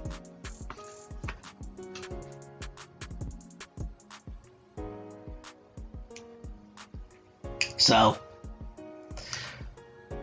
we're not saying that no slave trade didn't happen. Yes, a slave trade did happen.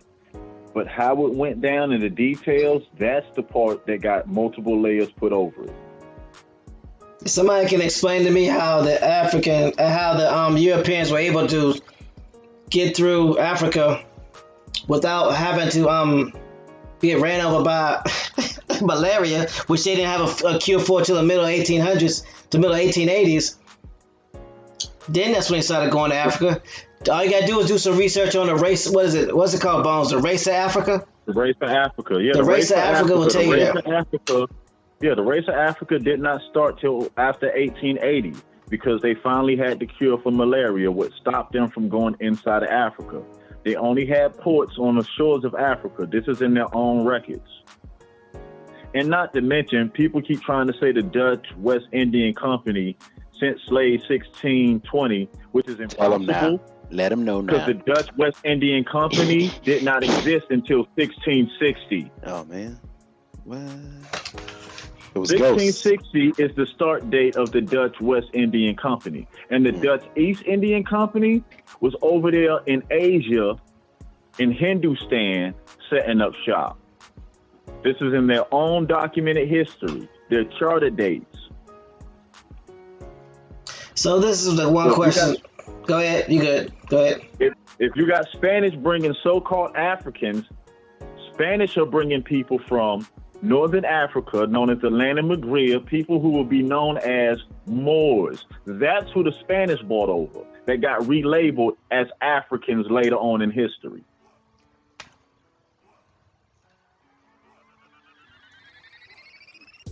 Well, questions, comments, concerns, and or corrections, email tonsurassembly@gmail.com. The question I have for these history teachers, American history teachers, where none of this stuff matches up with what the Europeans talk about, is why you always lying? That's all. Yeah. Rick says I was making a joke. It's all good, Rick. Rick, like, gosh, you guys are harsh. Like, yeah, they joke. Why can't they take a joke? We can't. We got to read in context. We got to read it in the right context. That's all. Yeah, it's all How good. about all Rick? three of us read it in a different context every time? I guess it's because we don't be getting no questions, comments, concerns, or corrections, and we just ready to, yeah. Timelines are Once important. you know the timelines, it makes it very hard for somebody to dump overlays on you, because you're not looking at history as just a straight line. You're starting to look at history at multiple events playing out at the same time. Some of these events that's mislabeled 4 or 5 times is the same event. French-Indian War, 7-Year War, it's the same war. Just an American side that's told to you to keep you misinformed and away from who you really are. Yep. So it's about that time we let these good people get on with their day and be productive like they usually are. So, no shout out. What you got for the good people before we head out? All All right. Peace to the panel. Peace to the chat. If you guys need to contact us, the links are going to be in the chat. Email us at attentionassembly@gmail.com. Don't forget to check out the forum. Join the forum if you want to view the forum. Man, this was a great day. A great Grand Rising show. Appreciate y'all. Peace, y'all. I want to send a shout out to the new subscribers. Want to send a shout out to the Attachments Assembly solid majority. We always appreciate you. Want to send a shout out to the new individuals that have chimed in the chat today. We definitely appreciate your comments. Appreciate you chiming in. Again, we're here to help people with their genealogy, regardless of where you at in your genealogy, what you're trying to find in your genealogy. Because our job is not to tell you who you are. Our job is to help you find out who you are. So if you want to tie back to a tribe in Africa, you do, and we can help you, we'll do that. If you want to tie back to an American Indian tribe, we can help you, we'll do that. So we're not here to tell you who you are. We're just here to expose you to the information that we have and move forward, and also to help you become self-sufficient if that's what you choose. So, hold on for a second.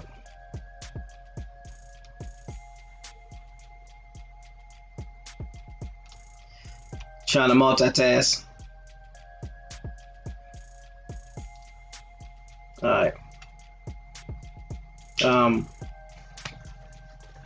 So yeah, like I was saying, just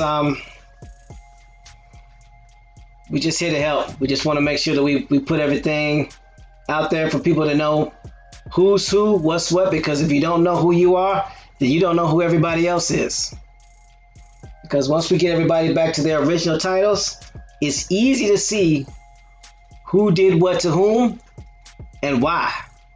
And then you'll start to find out who our ancestors' enemies are. And based off of their current actions, are they currently our enemies? So with that, I'll turn it over to Bones and let him take us up out of here. Hold on. All right, we had somebody dialed in. Yeah. Just hit *6 if you want to speak. The *6 to unmute yourself. Yep.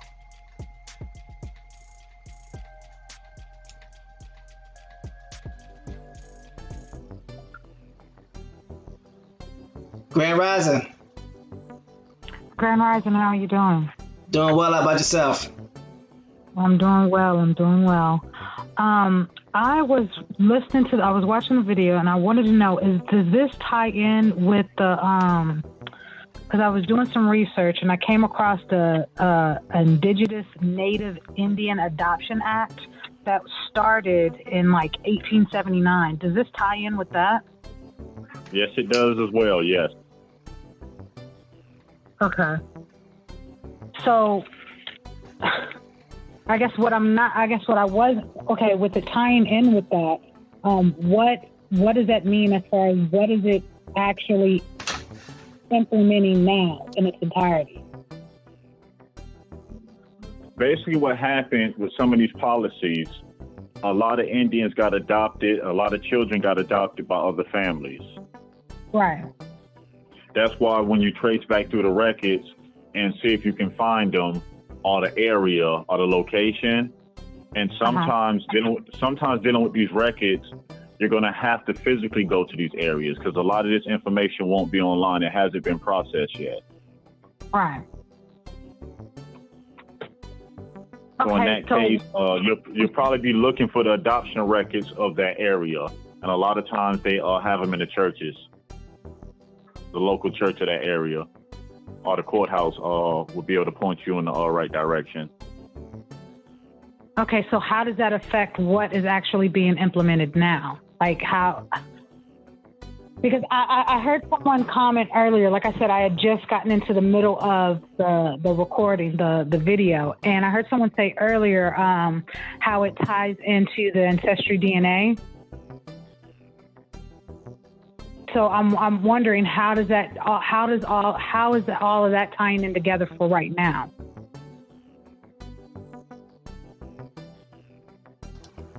trying to get a better understanding of your question. Basically, how does it benefit us now is basically what you're asking.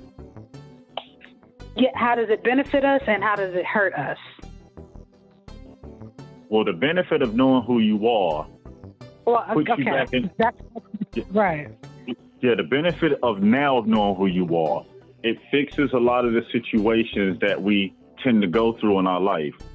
By now, knowing the resources and things that were left for us and the names and the titles that were left in, it puts us back in a better understanding to access it. The dangers of it, by not doing it, it allows resources that are allocated for us to go to other groups that are constantly coming into the country, therefore keeping us in this hamster wheel of the same old. So where we're not producing or making anything for ourselves. We became the consumer class for everyone else. Okay. Makes sense. Thank you. No problem. I hope that answered your question. No problem. Who was speaking with? Gabrielle. Gabrielle, nice to meet you. Nice meeting you too.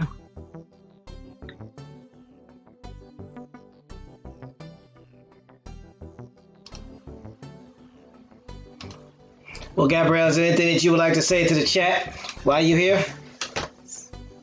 I mean, it's the first time I'm calling in on it, but I'm not sure what to say. I mean, seriously, because I've been doing a lot of reading, a lot of research on so many different levels, and I've said before, it's like a retelling or a relearning of what I thought was history or just stories in general, and to read history or to read things that were put in place and how it affects and what it means actually now, it's really interesting. It's just really interesting.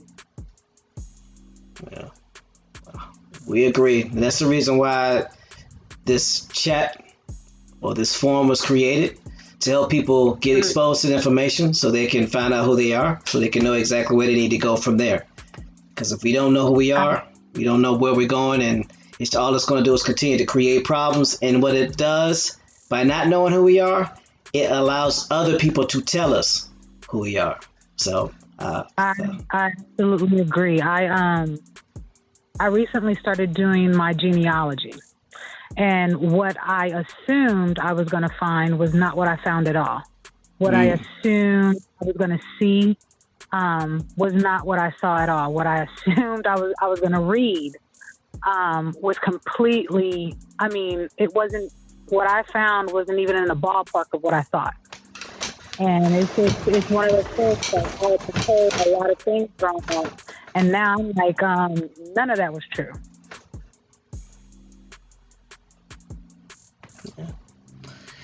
Yeah, it can be some very eye-opening information. That's the reason why we promote doing the genealogy, doing your family history, because it tells you things that a DNA test can't tell you.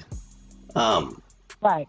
It provides you with documented information, and quite honestly, genealogy records are the only things that's admissible in court when it comes to who you are. So DNA tests aren't. They're not admissible in court when it comes to who you are as a person, or when it comes to your ancestry. And genealogy record and DNA is not admissible when you go to another country. So if you find out that you belong to a country, or you're from another country, you take your DNA sample, they're not going to accept it. They're going to want to know. They're going to want to look at your family tree. That's what people don't understand. So, and I'll say this: I'm curious because I did the DNA. I found out some other things after doing it, which it's like, okay, it's already done. But the DNA gives me a whole different path than the actual records, if that makes sense. Yeah, that makes total sense. Of course, it's going to give you a different path. Because most people don't do the research on the companies that do the DNA.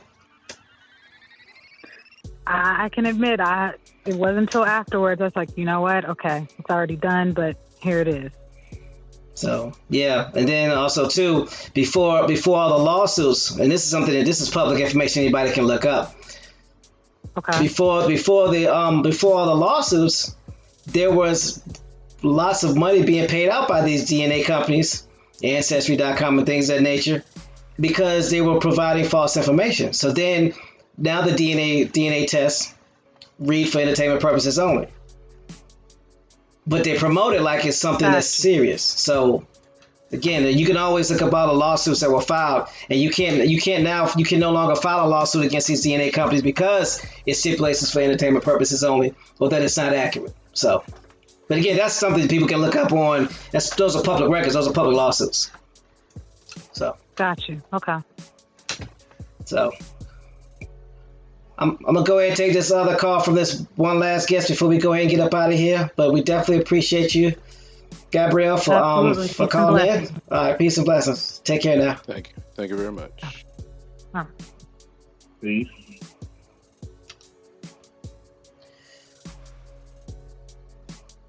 Grand Rising. *6 to unmute or mute. That's right.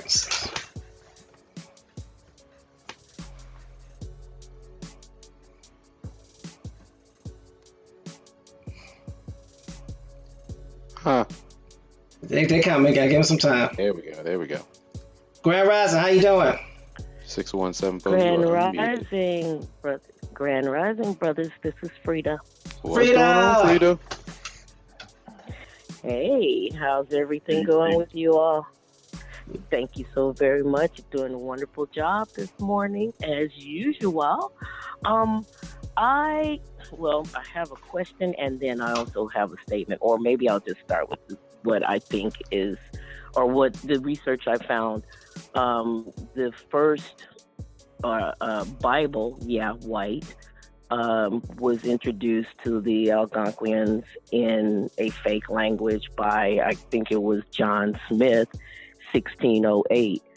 What you guys have here, the 1830, we forgot one important thing. The Mormons, 1830.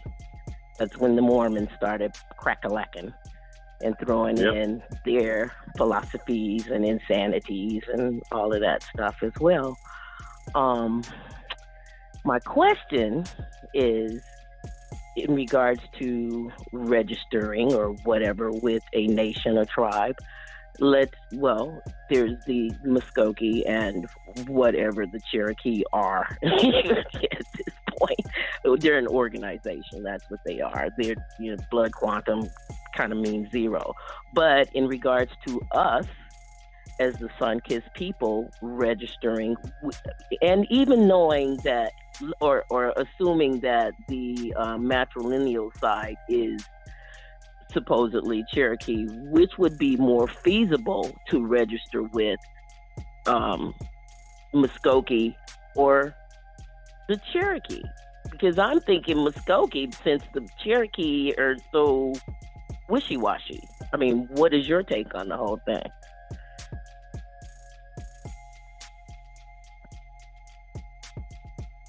Me personally, I would look for the actual clan, knowing that the Cherokee is just an umbrella term. That's me personally, because I have it in my family to where relatives are listed as Cherokee.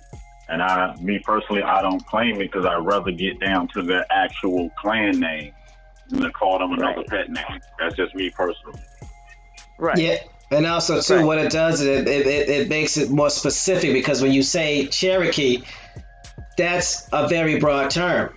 So that's like somebody telling them, that's like me talking to somebody and they go, I'm from Virginia. I go, well, where? Well, I'm from Virginia. I'm like, well, where in Virginia? Virginia's a big state. Cherokee is a big tribe. So how far do you want to drill down? It's a question. You want to be as specific with your tribe as possible, because you want to know exactly where your people are from, or where that line is from. So the more specific you can get to, tying it back to the tribe, to the county, the better it is for you, because then you can start looking at those tribes and seeing if your ancestors' names are on their rolls. And 9 times out of 10, they know based off your last name. I'm sorry, go ahead. I'm sorry, go on. No, go on. I'm sorry. Majority of the tribes that have somebody that does genealogy, they know your tribe based off your last name. Most of them do. They can already know by your last name who you're with. So being that specific will help you more so than anything else, because they may know exactly what tribe you tie to, but if you're not willing to tell them what you know, they're not willing to help. Because they don't want to do the work. They want you to do the work for them. Want you to do the work yourself. And the more information you can give them, the better it is for them. So hopefully that helps. Okay.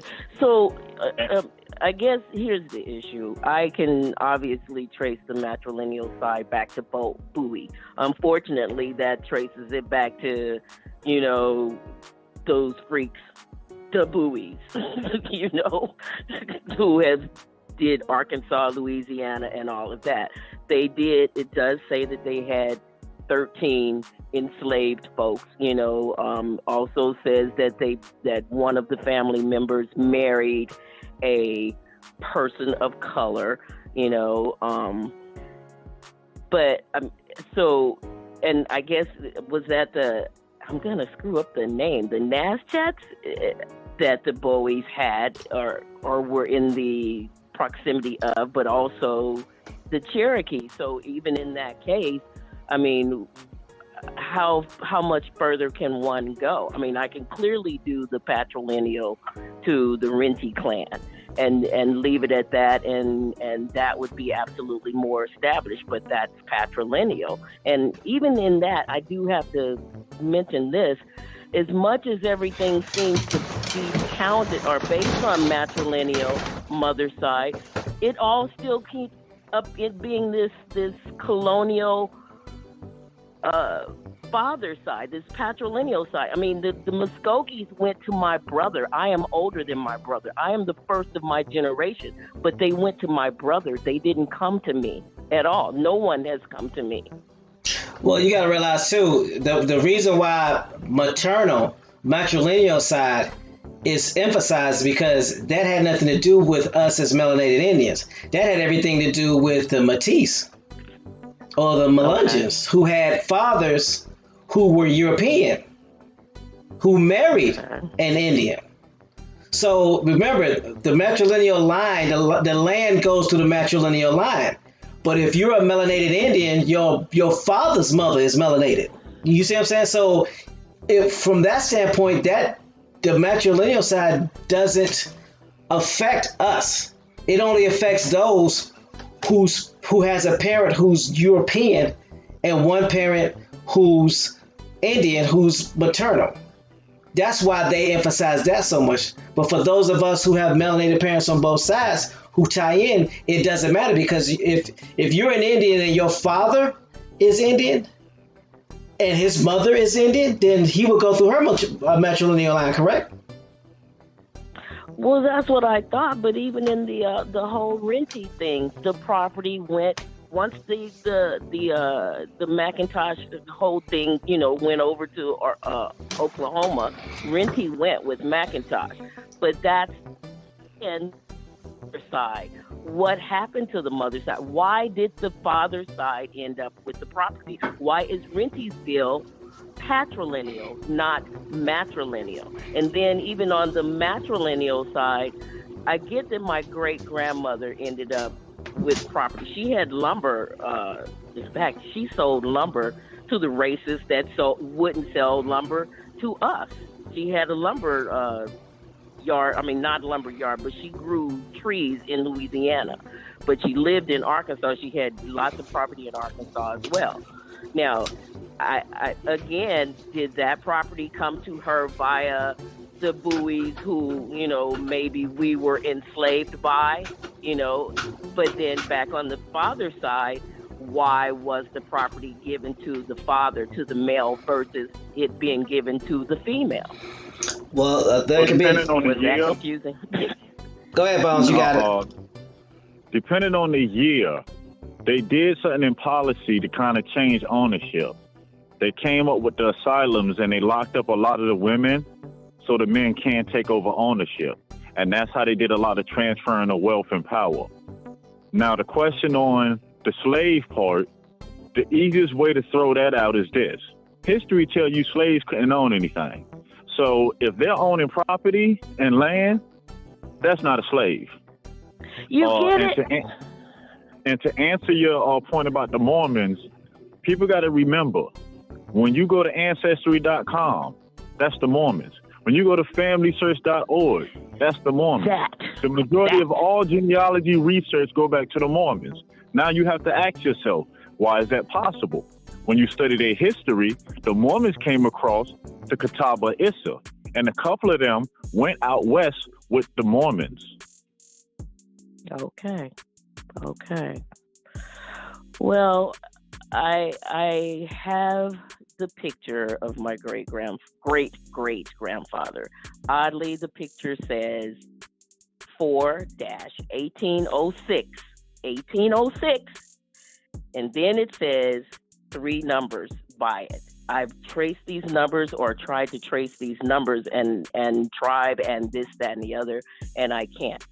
The numbers are 174. I'm like, is that his slave number? Is that his roll number? What the heck is this number? I cannot figure out what is going on. And it's a Smithsonian quality photo, in fact. It could be the filing number, the record filing on where it's stored at in the Smithsonian database. Is that where, okay, because I've even tried to do that. So I would go to the Smithsonian record database. Is that what I would do?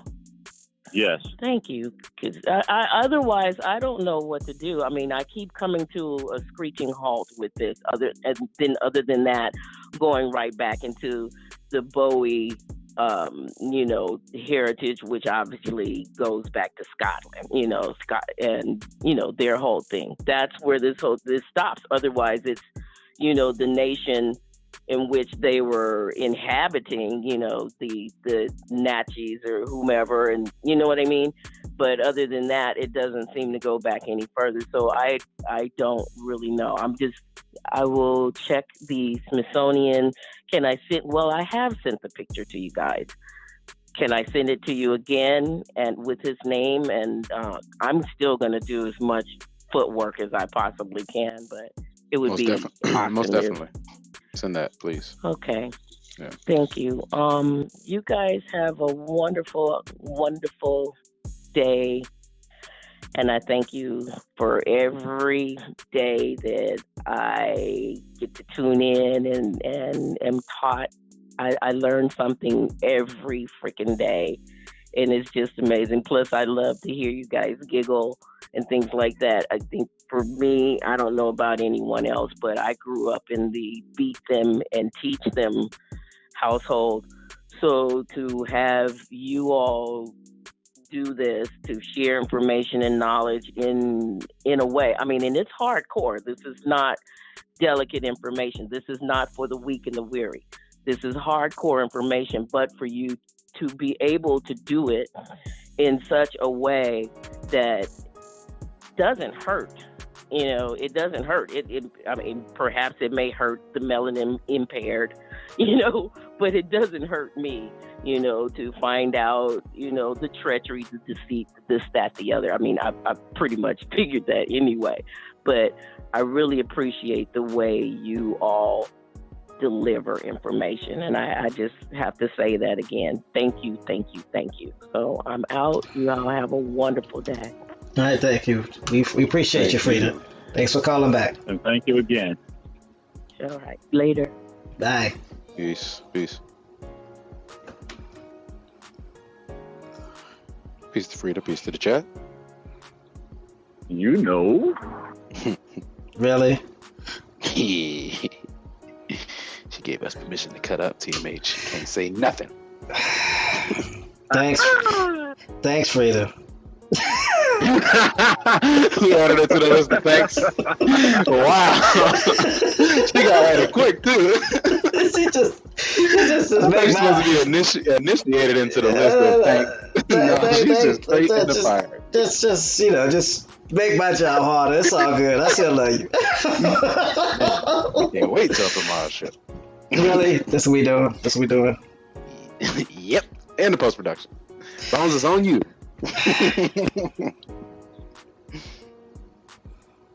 On that note, I'd like to thank my brothers TMH and No Sellout for the wonderful work that they do for every Rising show. They make it very enjoyable. No place I'd rather be. Like to thank the chat, the ones that's active every day, and the ones that's just listening to get the information, to find out who they are and to find out their story. And on this, I'm going to say it again, our story. Let's make sure this time around, our documentation, our records, our legacy don't get pushed to the back burner again. To make sure on this journey, we document our steps. We document our time. So our children's children, if ever there's a need to where they have to reach back to find out who they are, to have a better idea on where they're going, it's at their fingertips. So on that note, everyone continue to have a very, very blissful day. And until the next Rising show, peace. Peace, y'all.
Warning, warning, warning. Hard hats, pickaxe, shovels, boots required.